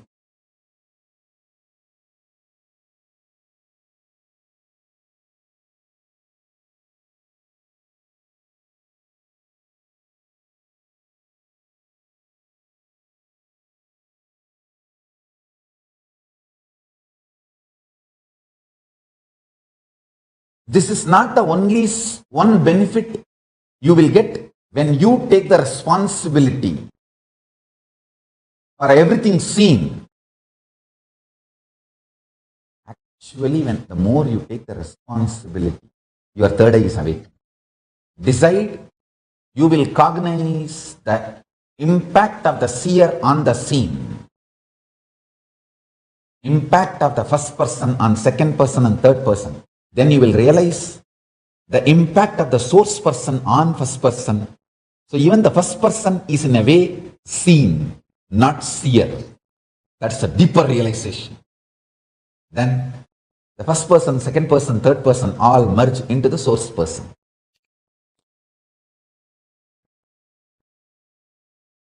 I think I said it. I'm so happy I said it.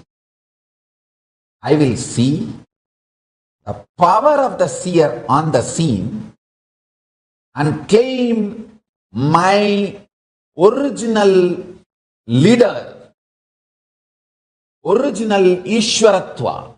Understand? The original leader in you is Ishwara.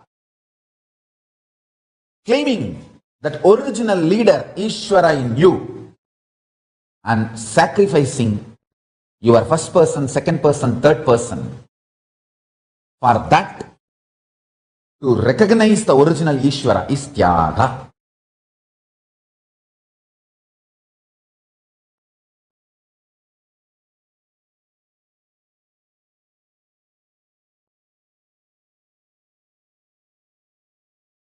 I tell you, I'll give you a simple example. What is Tyaga?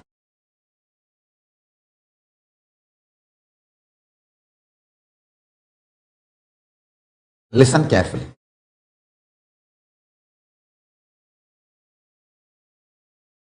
Listen very carefully.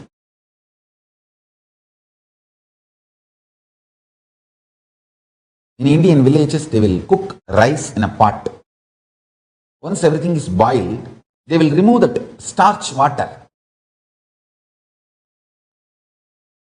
Never the pot or the cooked rice feels it is renouncing the starch water.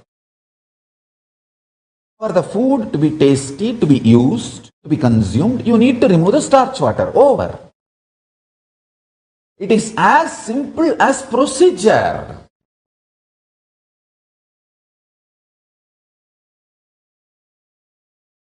When you grow up from 7 to 17, you need to start driving the real car and drop your toy car. Maybe give it to other kids who are still kids to play. It is just a procedure. It is just existence. It is as simple as that.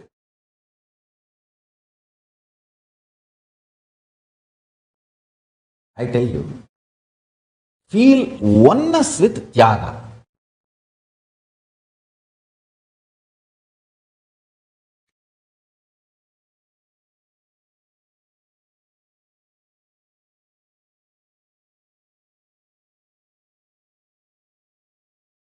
See, listen. When you feel oneness with somebody, you will not even have any shyness or that like can I ask this to him? Can I tell this to her? You just know.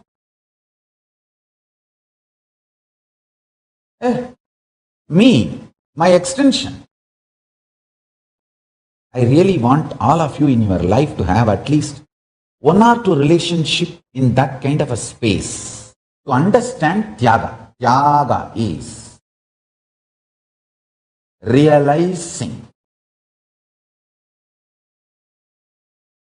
the scene is extension of the seer, and ability to work on the seer makes you successful in everything in the scene.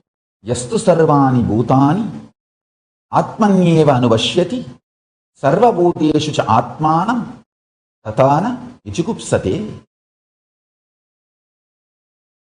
One who lives by seeing as it is the whole existence, vyakta avyakta, manifest, unmanifest, everything, existing in the seer, the source person, consciousness itself, and the consciousness existing in the whole existence, thus does not feel violated or hates anything existing by virtue of not seeing oneself as separate from the conscious. Now listen.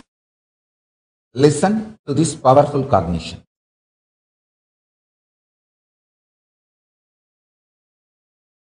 Understanding the impact, influence, power of first person over the second person and third person makes you leader. That's the first cognition. Second, realizing your source person and just dropping even the first person, second person, third person is Tyaga. 2 level. The first truth is, it will make you successful in the outer world. The second truth will make you successful in the inner world. That's it. Hold these 2 cognitions and sit.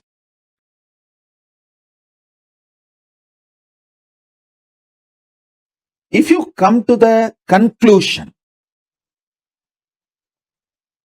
that your God is Paramashiva, you will manifest bhakti. If you come to the conclusion, your world is Paramashiva, you will manifest yukti, right knowledge about life. Tasma. If you come to the conclusion, your individual self is Paramashiva, you will manifest Shakti. Listen, I will repeat. If you come to the conclusion, your God is Paramashiva, He decides when you will be born, how you will be living, when you will leave the earth, where you will reach.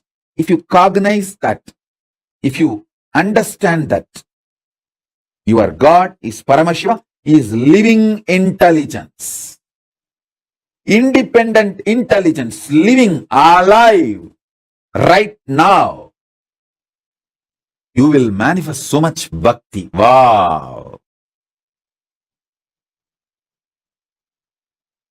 If you understand this whole world, this Jagat is Paramashiva, you will realize you will have amazing strategies to win, to be successful, to be consciously productive. Understand that word, consciously productive.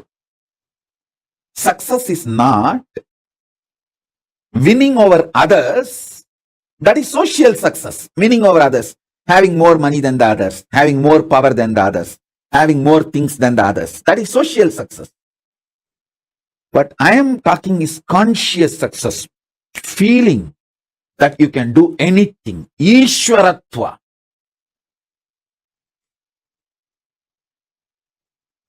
That comes to you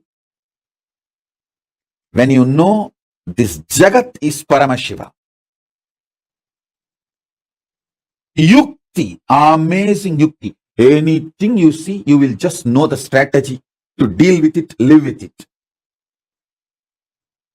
When you come to the conclusion, your soul, Jiva, is Paramashiva, you will just manifest Shakti. Listen. Knowing Ishvara, your God is Paramashiva, makes you manifest Bhakti. Knowing this world, universe, Jagat is Ishvara, Jagat is Paramashiva, makes you manifest Yukti. Knowing yourself, Jiva, individual, is Paramashiva, makes you manifest Shakti. Knowing your Jiva, your Ishvara, your Jagat, knowing your Jiva, your Ishvara, your Jagat, all the three are Paramashiva, is Paramadvaita. That is what I call Paramadvaita, manifesting Shakti, Bhakti, Yukti.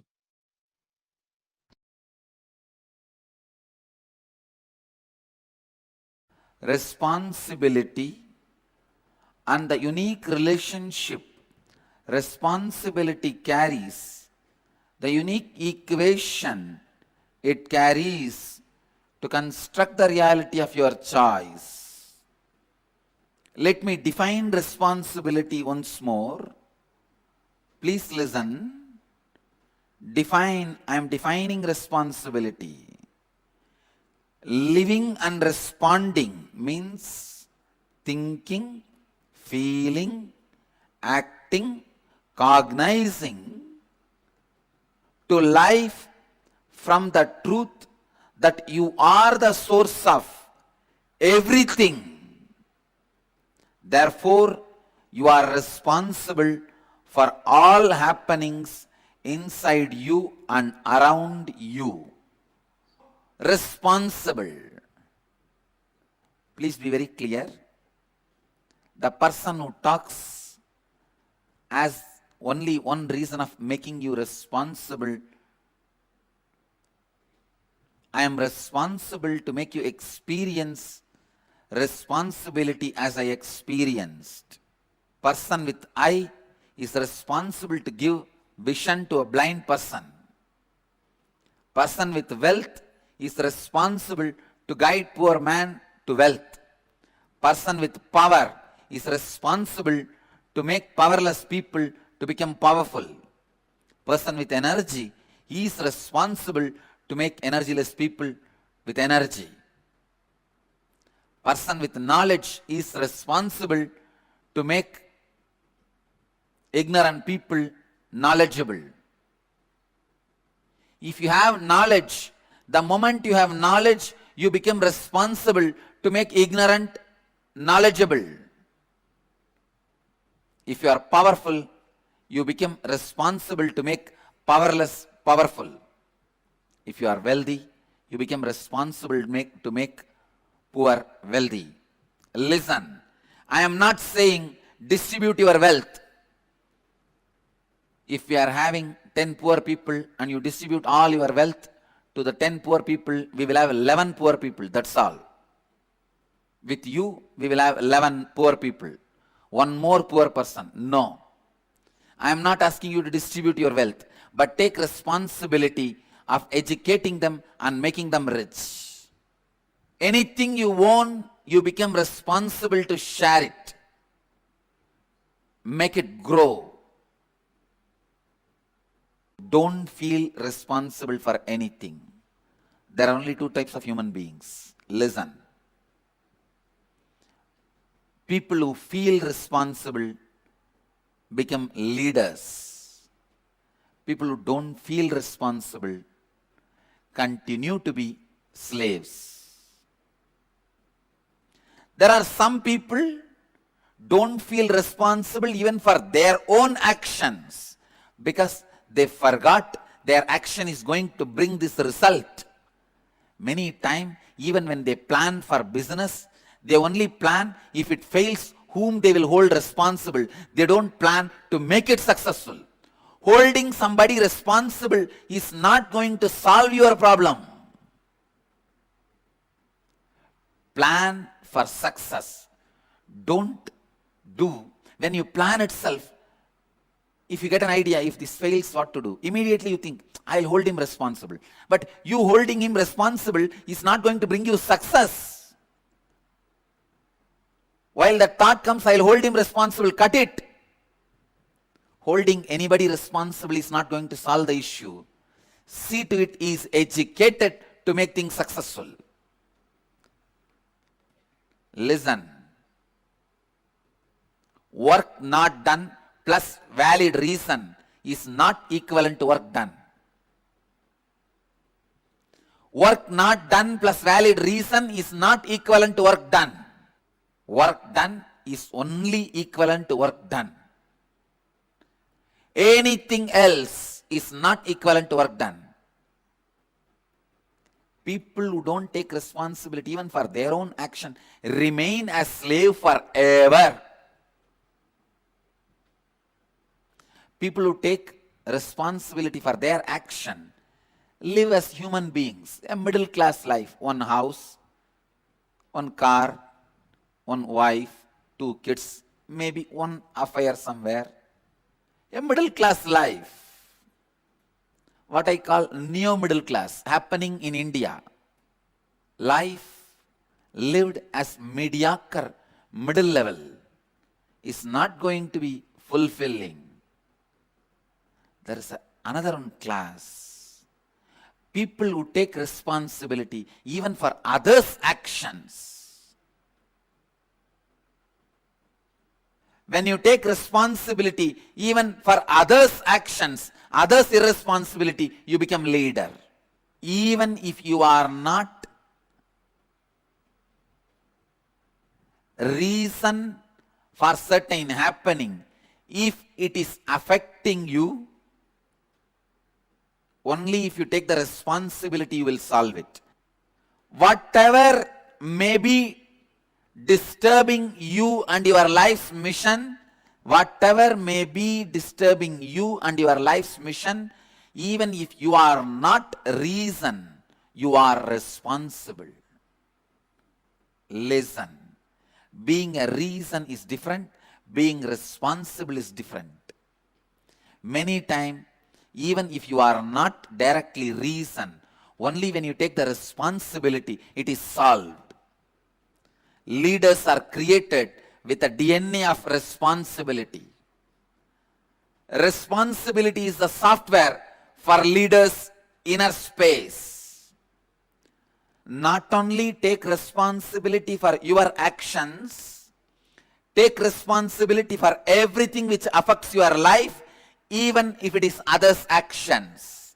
Only when you feel, when you decide you are responsible, you will even look into the direction of solving the problem. Only then you will solve the problem. Till then, you will be just blaming, he is responsible, he is responsible, he is responsible, he is responsible. All right. Blaming each one is responsible is not going to get you successful.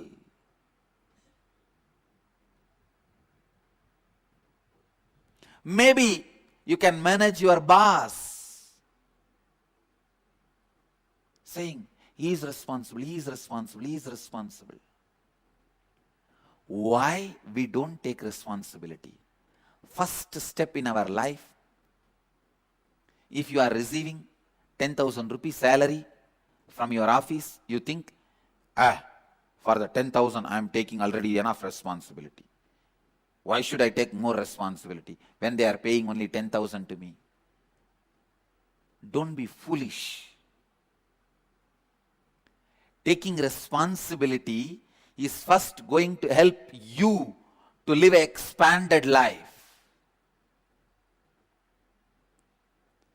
It is not the favor you are doing for your boss. Listen, first thing you need to understand, the 10,000 which is paid is not equivalent to you and your service. Second, you need to understand, by you not taking the responsibility, you are not destroying your boss's possibility, you are destroying your possibility. It is like you destroy your possibility and you think your boss will be suffering. You drink poison, you expect your boss to die. When you don't take responsibility, you destroy your possibility. First, decide you are going to be in your peak possibility by constantly taking responsibility. Taking responsibility is the right mental setup.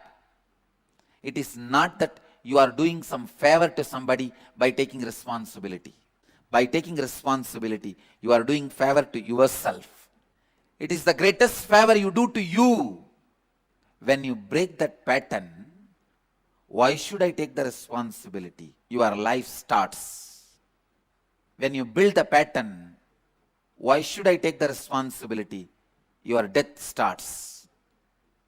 When you stop taking responsibility, even if you are alive, you are not living. You are waiting to be buried.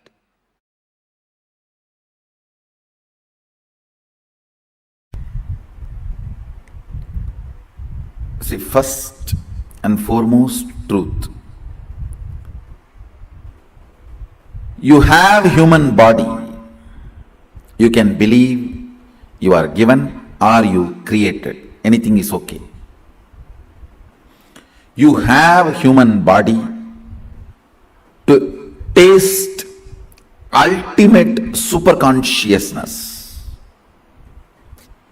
Superconsciousness as a state of pure unclutching, completion.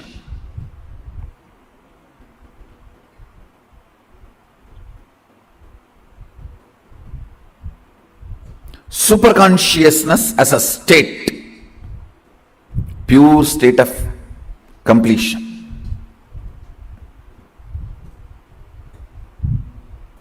Unclutching, complete completion.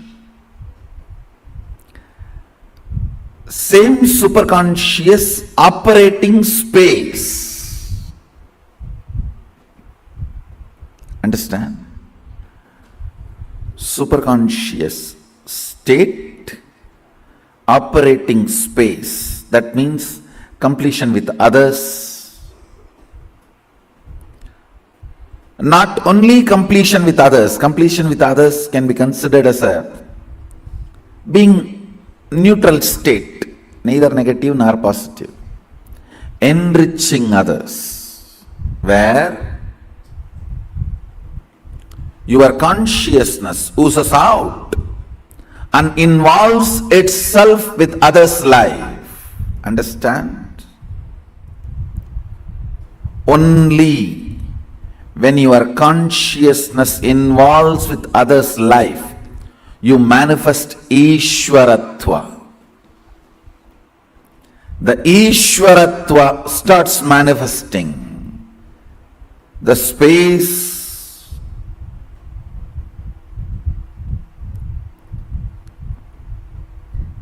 where you lead. Understand? Everyone wants to be a leader. Really, everyone is interested. They want to be a leader. They want to help humanity. They want to show humanity how life should be. When I was about to leave the house once for all to do my mission, my family sat around me and said, first thing they said, "You will miss Arunachala going around the hill." It was a very valid reason because I was just in love with Arunachala and it's like a lifeline for me. Whether something is happening in the temple or something is happening in the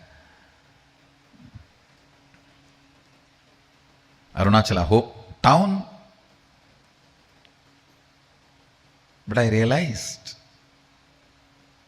that is not going to be purpose of my existence. Just sitting there is not going to be fulfilling my purpose. I need to create thousands of temples like that. I took my birth there to have training, not to stay there. I have to create thousands of temples. If I am sitting there, I will not be creating. Listen carefully. Sometimes the juicy choices pose as if they are freedom, but they are not.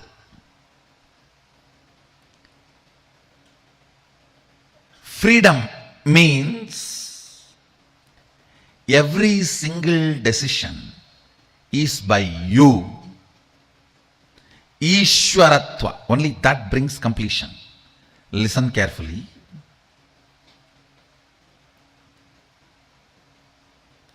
Many times, the choices which you think as freedom was inserted into you by the advertisement and promotions, or the others' opinions, false views, wrong remembrance. Please understand, you always think your college hostel period was a golden period of your life. But actually when you were living there, you were so much all the time afraid of the warden and the whole life was hell. You just want to get out and get a job as early as possible. This is what I call wrong remembrance. Which was not joy, you remember it as joy because you forgot how it was originally when you lived. Always the wrong remembrance of the past makes you take wrong decisions about future. I have seen.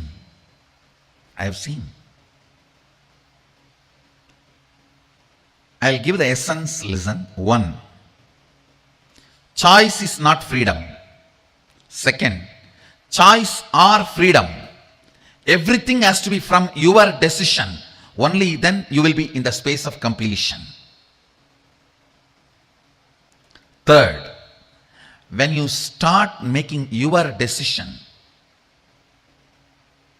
about everything, what you give up, you will not feel missing that. I am not feeling I am missing my morning chai and night sleeping alone in the railway platforms. That was a beautiful moment, no doubt, but that was not my purpose. So when I assume the responsibility of the purpose, not missing the choices is Ishwaratva. Listen, listen. Assuming, fitting yourself into your own shoes, life's purpose, and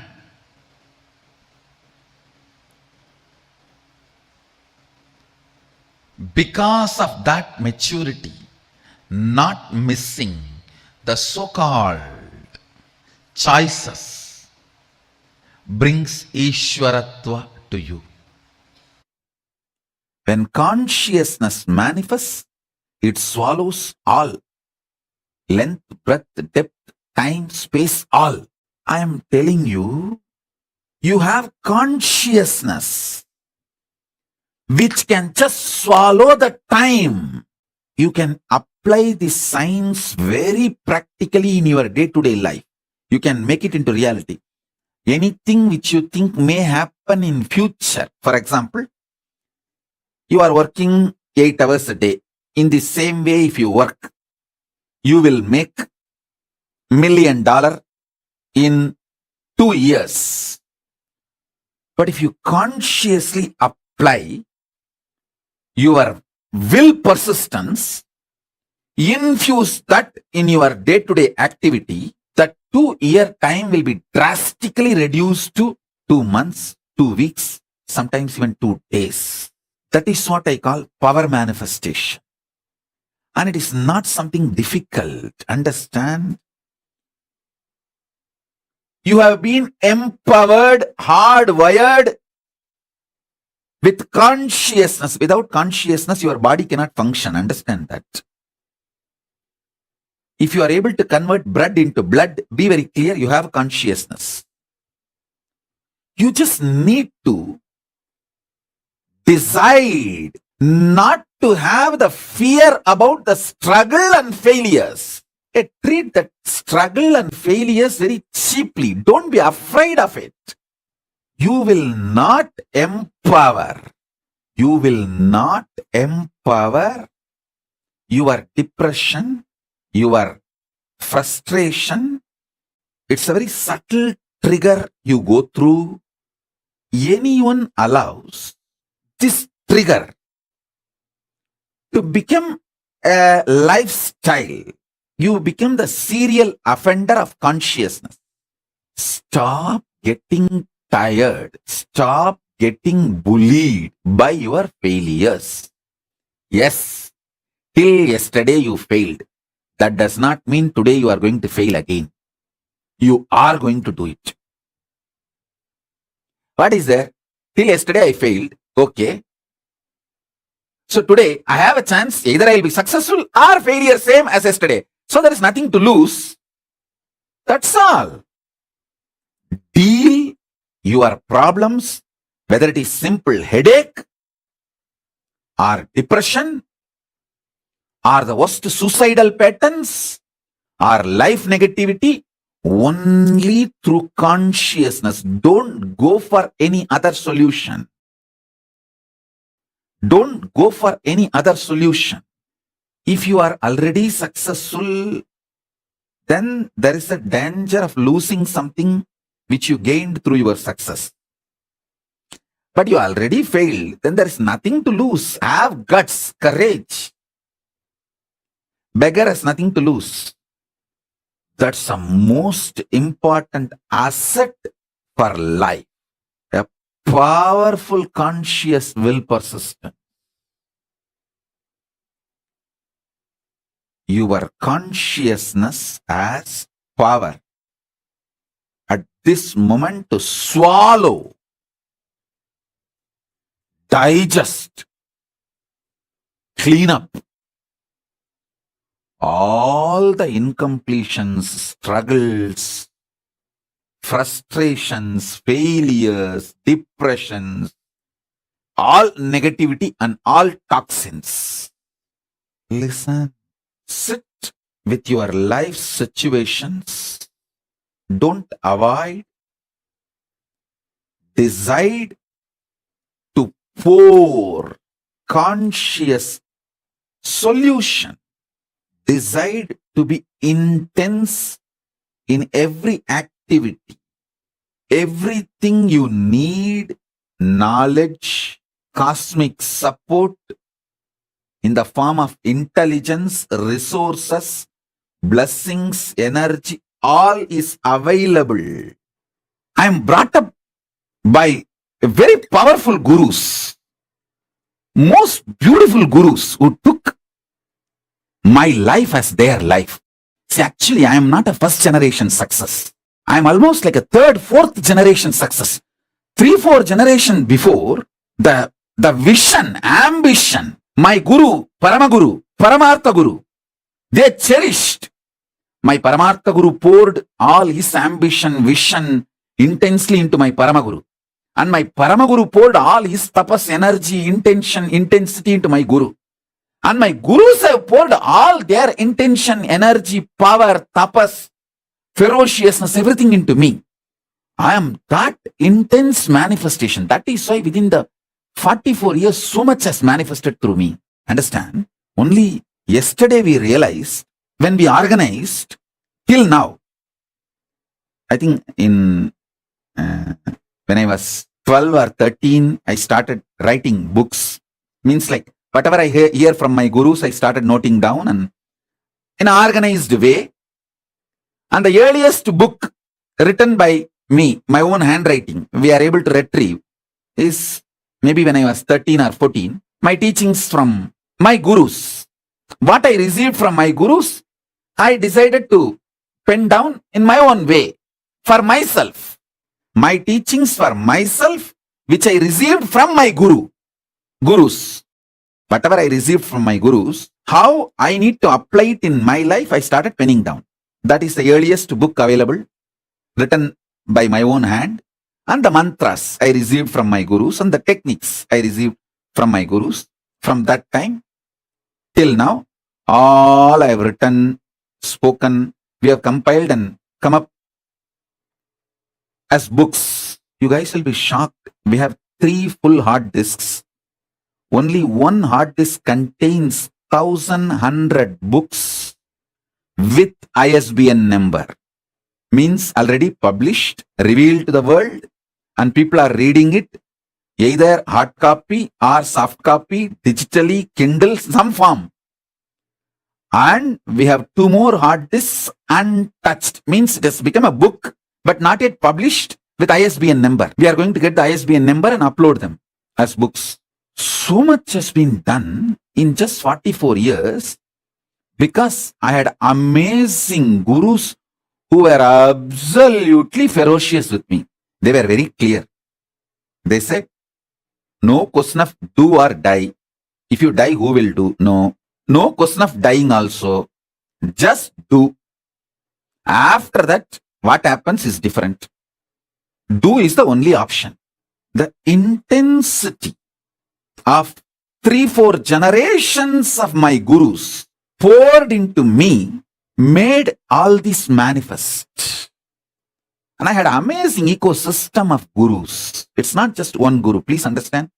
I had a beautiful guru parampara. It's like a university. I learned Agaman Shiva Siddhanta from Muduberumbulavar Vidwan Panduranganar, Yoga from Yoganandapuri, the science of Aushada from Narayana Swami, and Nirahara Samyama, and the science of Nirahara from Mauna Swami, the science of Advaita Vedanta from Isakki Swami, and experiential Suddhadvaita from Annamalai Swami, Tantra from Mataji Vibhudanandapuri, an amazing ecosystem.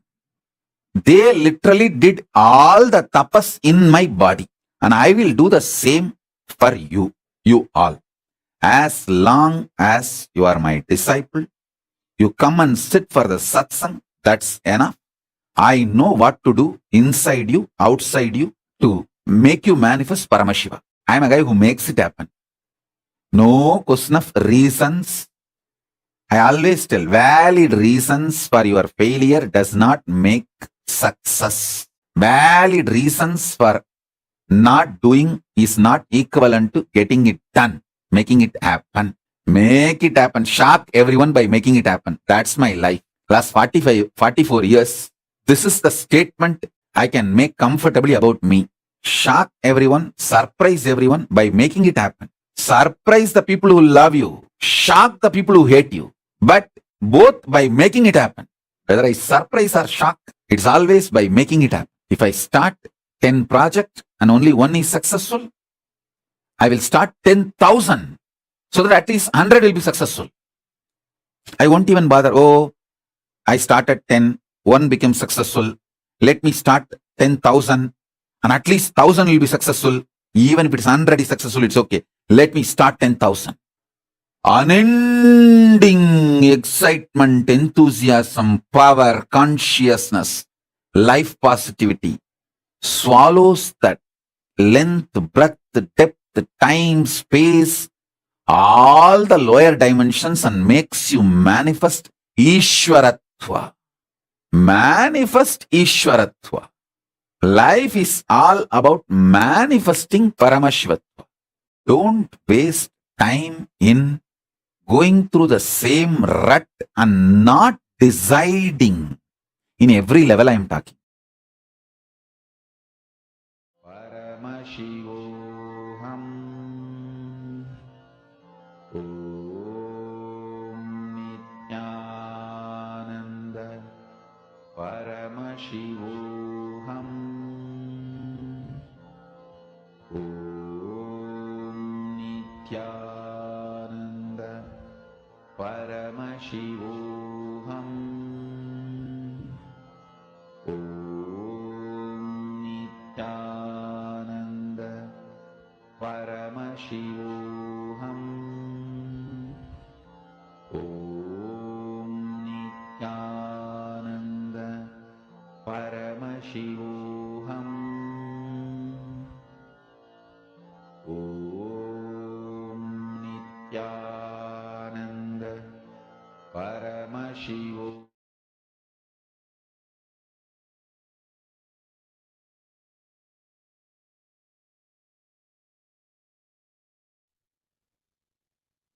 This revelation about true leadership consciousness with Swamiji again is something too powerful. I request all of you take a few minutes and actually list down. See, when the moment you say leader, you have your own different. We all of us have, not limited to any one person. All of us have our perceptions, our ideas of what a leader is supposed to be like. For example, can I have all the participants listening, Nityananda? All the participants? Can I have all of you listening? Please kindly settle down. And if you're all able to hear it, and if you're all here, please put yes in the chat. All of you that are listening, please put yes in the chat. Now, what we learn is about the true leadership consciousness, Ishwaratva. Now, understanding this Ishwaratva is going to be helping you to really manifest the true leadership consciousness, which is beyond any kind of inhibition, obstacle, self-doubt, self-hatred, self-denial, anything stopping you. Swamiji made a very important statement.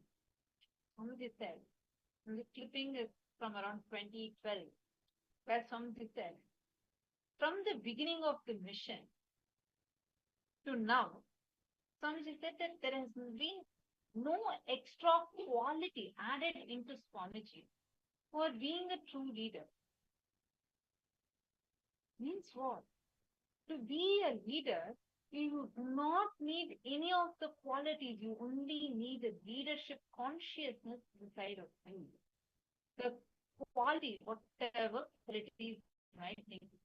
Are all of you able to hear us, Nityananda? Like Swamiji said, like Swamiji revealed to all of us, Ishwaratva means functioning from the cognition that I am Ishvara. I am the Lord of everything. I am the source of everything that is happening around.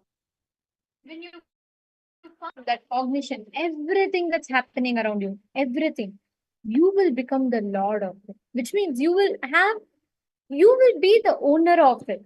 If everything, just by, if you decide that, even any problem you have in your body, just by putting your hand, you'll be able to heal it. That's what Swamiji told, right? Wherever you understand and make decisions from the clarity that you are the leader, you are the owner of it, you are the source of it, you are responsible for it. When you take that responsibility, life manifests as you want. You get rewarded by life. Whenever you take responsibility to be a leader, whenever you manifest that leadership, the real leadership consciousness, you will really see how it will start manifesting for you the way you want. You will really start seeing the impact of it. Every situation in your life will not determine, that will not dictate the result, the emotions, what you're going to experience. Instead, the way you hold yourself, that will determine how life manifests for you. See, and a very important quality. Okay, I have a question. What is it that one quality you need to actually be a leader? One quality. Just Swamiji said there's only one thing you need to be a leader. What is it?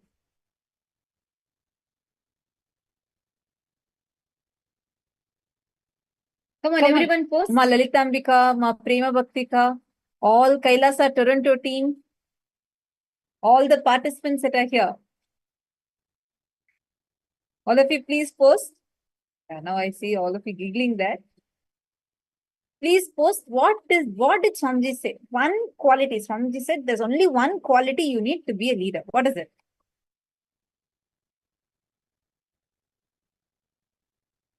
Kailasa Toronto, can I request you to post along with the name? Who's posting it? Please post it with the name. Someone has posted saying confidence.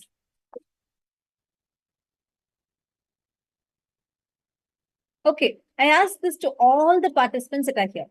According to you, what all qualities are needed for becoming a leader? What do you think are the qualities that you need for becoming a leader?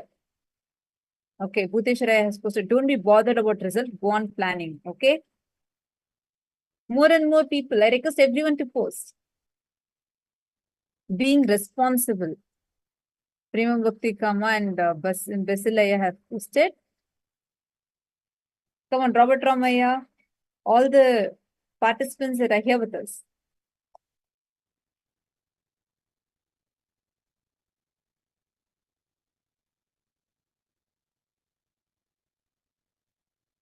Ma Yovana Kathleen, I'm just seeing your message. Ma Yovana, I'll answer this in a few minutes.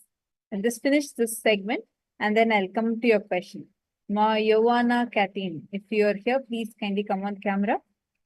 Okay, Ma Karine has posted responsibility and will persistence. Ma Sangeeta has posted responsibility and integrity. Okay. I see more people posting responsibility, integrity. Okay. Anything else? What other quality you need? Keeks and Weng. Can I request all of you to post? Come on, Robert Ramaya, according to you, what are the qualities needed for being a leader? Please post it now. Pavanaya, Piotr Wajda, all of you please post. What are the qualities you feel are needed for you to become a leader? Who all first want to manifest this leadership consciousness in you? Because this session is very, very important for you. Okay. Keatson also has posted sense of responsibility. Okay. Self-drive, Robert Ramaya has posted. Okay. Now, I request all of you to, I'll tell all the qualities that many of you have written. Responsibility, integrity, and will, Mahema has posted. And self-drive, Robert Ramaya has posted. Confidence, and not being bothered about the result and go on planning. Will, persistence. Deepti Virandi has posted whatever we are doing, we should do it from the state of Ishwaratva. Okay. See, when you say that, what do you mean? If you could describe that also more in detail, because many of us understand Ishwaratva in different ways. Yes, I request you to clearly define it also. No? Now, a quick activity for all of you. If you know of any leader, anyone who has become a leader, or there is a time when you were experiencing the leadership in you, listen carefully. Please listen, Nityananda. I request all of you to listen intensely. If you know of either yourself, meaning, for example, taking an example, Basilaya, let us say that you were once managing a team and you are manifesting the leadership quality there, you are managing a team. And at that time, you did not have, let us say, you were not really having the confidence, but you were a leader. You were being a leader and you were doing the role of a leader. So now then you're going to post saying, okay, you were going to scratch out that confidence quality. Okay, like this, or Robert Ramaya. I'll give you another example. Let's say you know of someone who does not have self-drive, but he's being an amazing leader. He's still being a leader and he's still successful. Then you're going to scratch out the self-drive. See, basically, if you think there is, with that quality, with any of the qualities that we read out, without that, if you have seen someone has become a leader, you're going to post, yes, without this quality, I have seen people have become a leader, right? Can we go over that one by one? Can I request everyone to post? Okay, so now I'm going to read out the qualities one by one. If any of you know, either yourself or someone else did not have that quality, yet they have become a leader. You're going to post, just you don't need to mention their name. You can just raise your hand. That's all. Ready? Self-drive. Anyone who knows of anyone who has become a leader or you have experienced a leadership, but they did not have self-drive at that point? Please raise your hand. If you know, I'll repeat the activity again. For example, so now we are going to list out some qualities from what all of you have posted. So if you know of someone who is in that leadership role, for example, many of you posted saying responsibility. Now you know that one company, the boss of that company, he's in a leadership role, but like the whole company is doing things with very responsibly with environment, being very responsible with many things for their profit. So here, the leader himself is not having the responsibility as his core cognition or as this inherent quality, but he's a leader. So then we are going to scratch out this responsibility. We're only going to see and identify what all are the qualities a leader is actually supposed to be had. Ready? Okay, so first quality, self-drive. Anyone here who knows of a leader that does not have self-drive, yet still is in the leadership role? If you know, raise your hand. Okay, I see a few hands going up. So we are scratching out self-drive. Okay, so self-drive is not a quality that a leader is needed. I'm not saying self-drive is a wrong quality, but that alone is not really going to be making a leader, because we do have examples of people who are not having that. Okay. How about responsibility? I just gave an example like this. I know multiple examples. I request all of you also to think a little. Do you know people who are irresponsible, who don't really take responsibility, yet are in the leadership role? If yes, please raise your hand. Okay, I see many hands coming up now. All right, so scratching out responsibility also. Next, confidence. Have you seen anyone like not really confident, but they're a leader? They've not really been confident, but still they're in a leadership position. If you know of anyone, or yourself, you are not really confident, but you know of you've been a leader. Okay, I see hands going up for that as well. So scratching out confidence. Okay, next.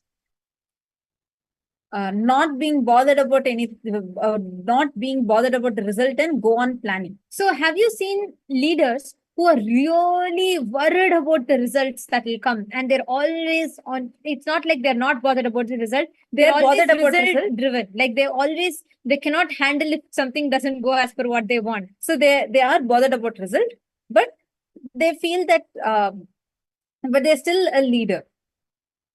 Do you know of anyone? Raise your hands. Raise your hands. Okay. We're scratching out that also. We're seeing more and more hands going up. So integrity. They don't have integrity, but they're still a leader. Anyone? Do you know of any leader who is lacking integrity, yet they're still a leader? A lot of hands are coming for this one. Okay, interesting. Okay, we're scratching out integrity also from this. Oh God, we have scratched out almost every quality now. We don't have any quality left because we are having at any point some leader is still there without any of these qualities. Are you all seeing that? So, what do you think is the essence of this? What does it mean? Like any quality you put, there is someone, a leader who does not have that really required quality for leadership. What does that mean? See, understand, this is a very important lesson to understand. It means you don't need all these qualities to become a leader. No, you don't need to be a great inspiration, role model. You are not required to have responsibility. I'm not saying a leader should not be responsible. Don't get me wrong. But you don't need to already have all these qualities for becoming a leader. All you need is intention.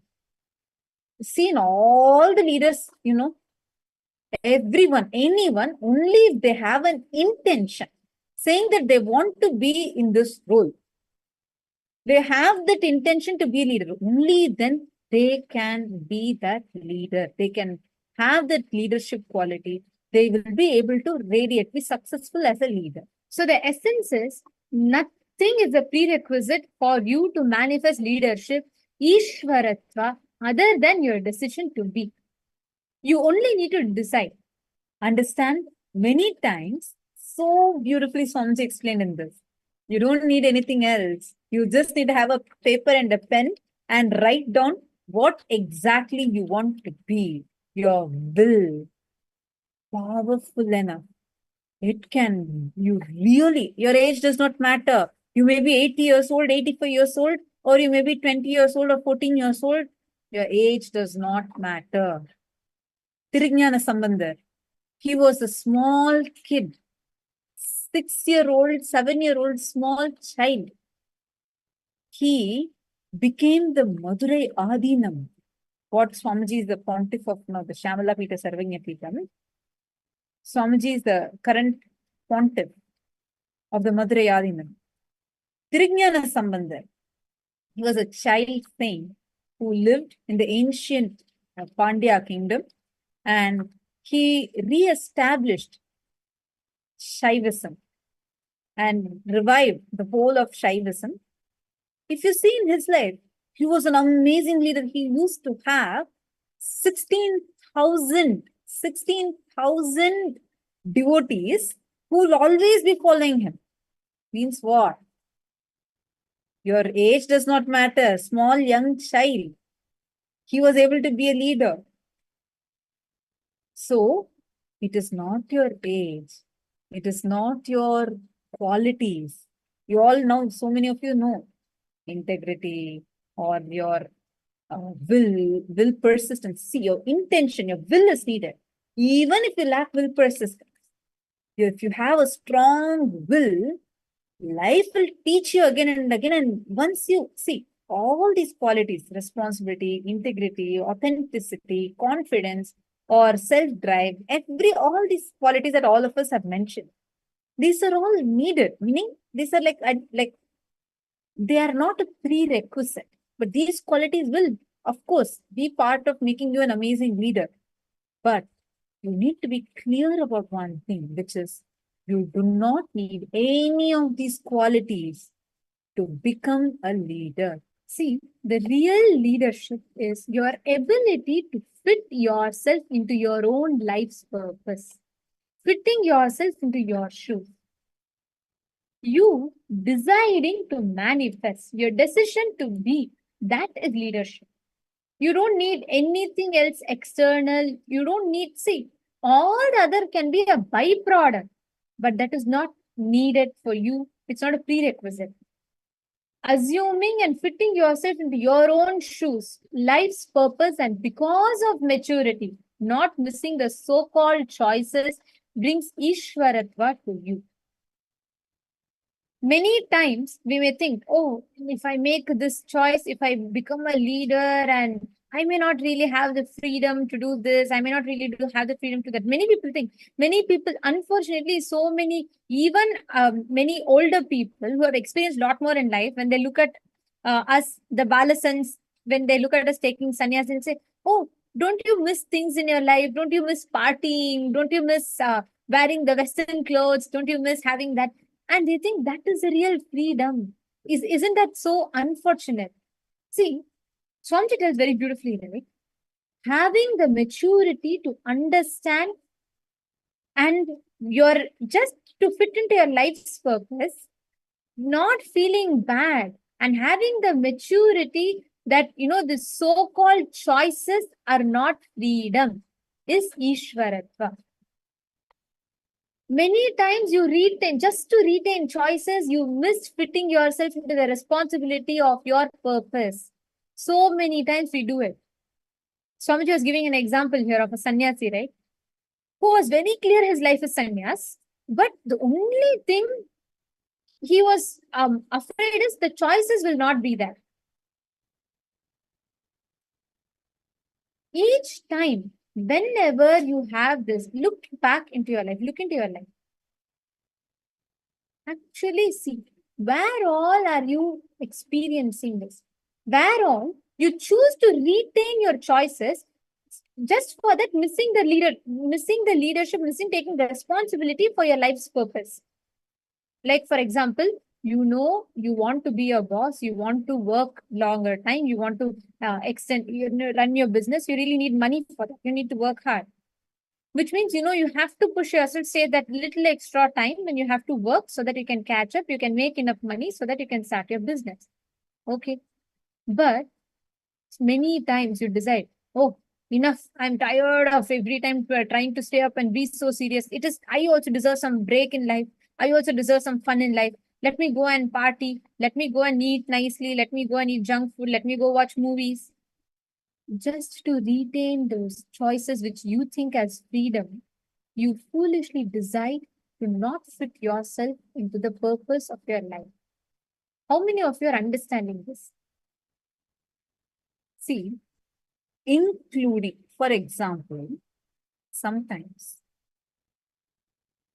just to feel the victimhood inside of you. You want to cherish that victim feeling. You just are not interested in finding a solution or making it happen, but to cherish that victimhood.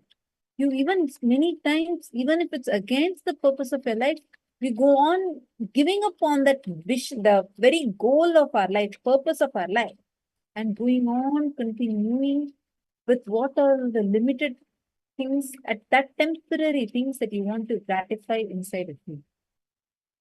How many of you are understanding this? Because we are going to look into this aspect right now. I request all the participants to sit down and write all the decisions you make to retain choices. And foolishly you missed fitting yourself into the responsibility of your purpose. Whatever is your life's purpose, you just missed it.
Now, I request all the participants to enter into the next step of this process.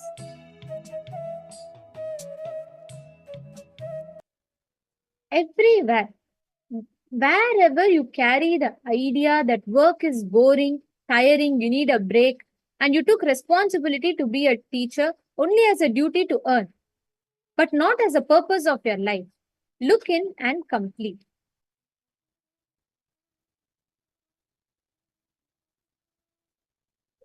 In each aspect of your life, whichever you have written down, can I request all of you to please look in and write?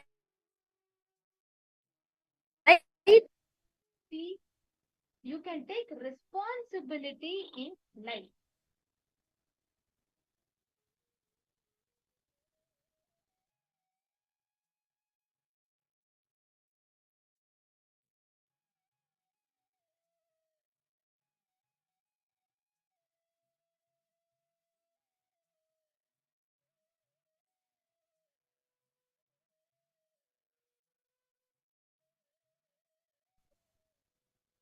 Are you all understanding?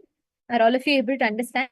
In every aspect of your life, look in where all you're actually taking responsibility versus where all you are actually doing it as a, oh, okay, I think this is what it is. And let me just do it as a boring work. Because the cognition that you carry matters. How you cognize matters. Decide to take responsibility of your life's purpose and live it. Decide your purpose is to teach anything it can be, whether you're a teacher, doctor, lawyer, student, every aspect of your life.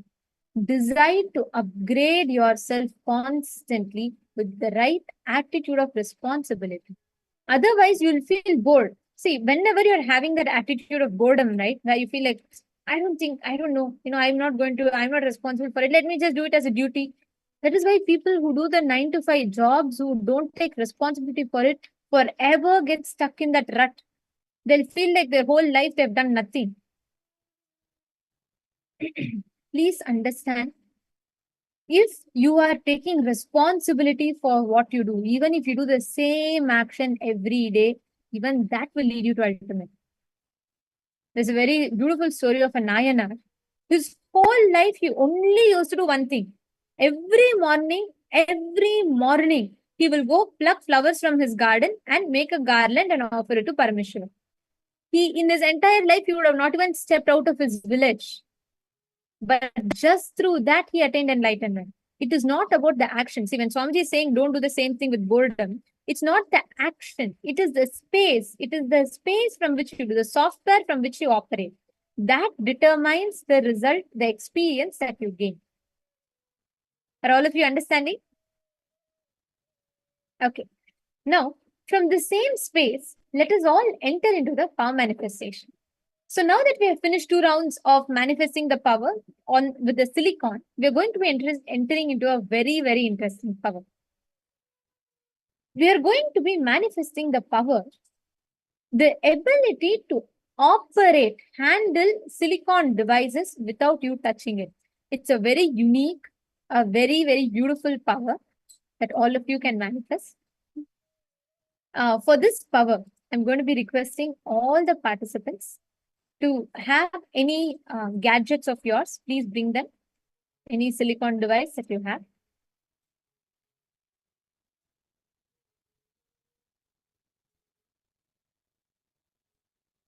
I'll explain to you all what exactly this power means. See, like I was explaining in the morning, all of us have a circuit connection for every power manifestation. You need to have an active circuit that is working.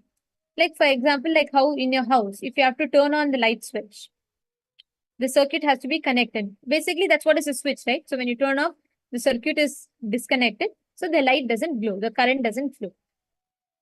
Same way, for all the power manifestations, there are various different circuits that run inside your body.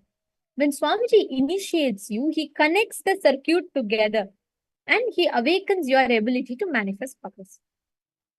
Today's power that we are going to be manifesting, power over silicon, is where the entire circuit is independent of your third. It is directly connected to the Hara center. That's a beautiful science behind this power Swamiji explains. All of you, please listen to this very carefully. Normally, for you to manifest third eye, there's a circuit that comes. It comes through your length, breadth, and depth. Through all the dimensions, it manifests as third eye power for you, which is what you experience, you manifest, and so on. This particular power need not, which only if it is length, breadth, and depth, it will be plugged into the third eye, and it is through the you have to manifest. But this particular power is directly from your Muladhara chakra. It flows to your Hara center. So even if you think you have a corroded or eroded third eye, you can still manifest it. If you have never manifested powers with third eye before, you can still manifest this power. And this power, it'll really see. Don't go with a particular expectation, because that will make you resistant to manifestation itself. Many times when we have a particular expectation, saying it has to exactly come like this, it should exactly come like that, you will start developing a resistance towards the power manifestation itself, because it's like you only will accept if it comes in that mold, but it will not really come in that mold for you. All you need to do is just connect to that Hara center. And you, from that space, the circuit, Swamiji will take care. Swamiji will make the circuit happen. You only need to focus on your connection with Swamiji and doing this process rightly. And this power will empower you so much, even in being more and more established on the powerful cognition that you are Paramashiva. Now, all of you listen. Anybody who's alive can manifest this power, because this is directly your consciousness over the mind. It is connected to your Hara center. Hara center is a region above the Swadhisthana chakra and below the Manipuraka. Just below your navel center and above your perineum region is the Hara center. Any command you give, you can manifest this power. Can you all see? This is the Hara center. The point where the circuit is directly connected is the Hara center. Just above your Swadhisthana and below your Manipuraka, the navel center. This is the exact region from which you manifest this power. The science is very simple. Now, what you're going to do is, you're going to be using this same science to manifest the power, where you're going to command a silicon device in front of you to obey your order. Okay, I'll tell you all an example, right? Many times people have witnessed this, where Swamiji will actually not be typing. Okay, Swamiji's screen will be in front, Swamiji will not be typing. But we will see that on the screen will be moving and listening to what Swamiji is saying, but there will be no typing happening. Like many times, even when Swamiji is very intense samadhi, Swamiji will also give something called as the like Diksha. So like, especially if you're on Facebook and you made posts, many times you'll receive the like from Swamiji, or you'll receive a comment from Swamiji, which is also a part of the initiation itself. So at those times, there are so many times where Swamiji will not even be touching the device, but whether like neither the screen nor the keyboard, nothing Swamiji will be touching. Automatically, the screen would move.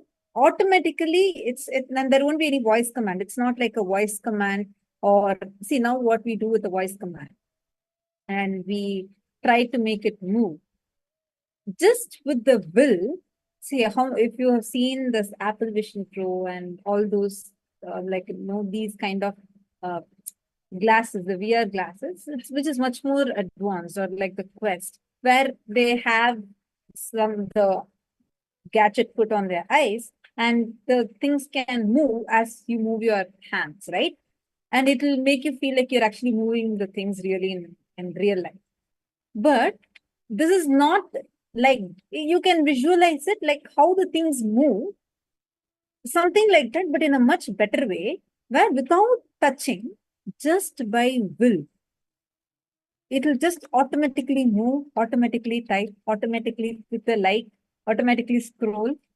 So that power, so Swamiji once in the courtyard, Swamiji said that it was happening very fast. And then that's when Swamiji said that Swamiji is downloading that whole software inside him. And we all actually witnessed it, where Swamiji is just sitting and there was an iPad kept aside.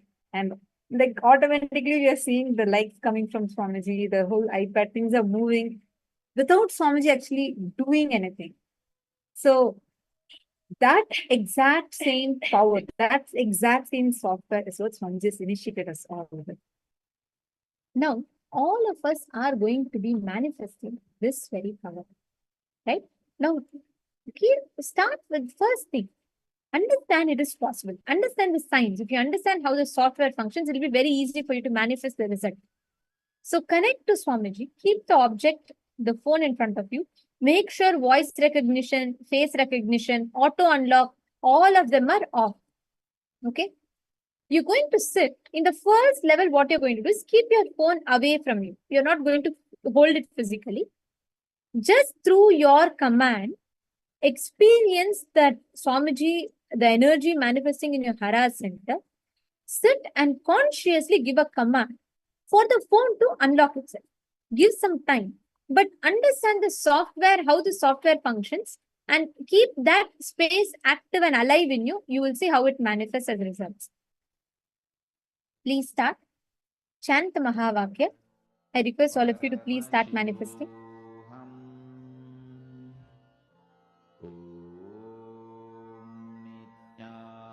Nityananda Paramashivoham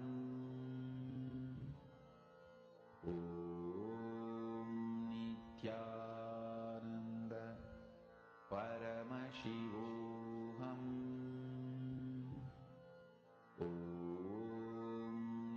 Nityananda Paramashivoham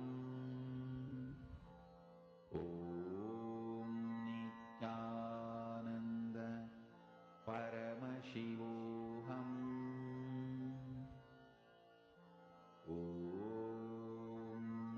Nityananda Paramashivoham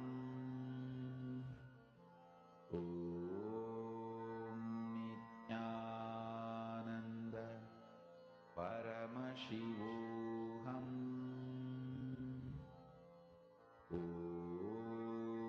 Nityananda Paramashivoham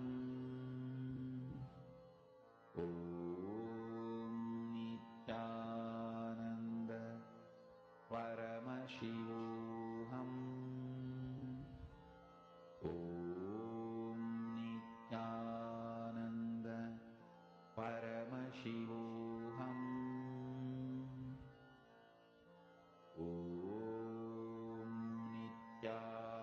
Nityananda Paramashivoham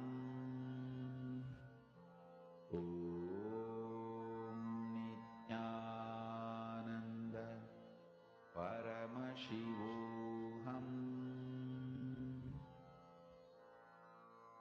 Mahamahavaagya, spiritual lullaby for Samadhi, and Suprabhatam, wake up call, wake up song for Paramashiva.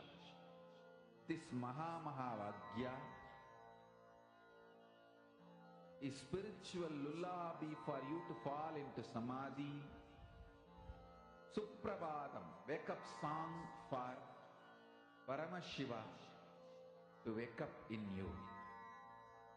Just remember this one powerful cognition. This Mahamahavaagya puts me in Samadhi. This is spiritual lullaby for Samadhi, and Suprabhatam, wake up song for Paramashiva in me, for Paramashiva to manifest. With this one spiritual powerful cognition, chant this Mahamahavaagya.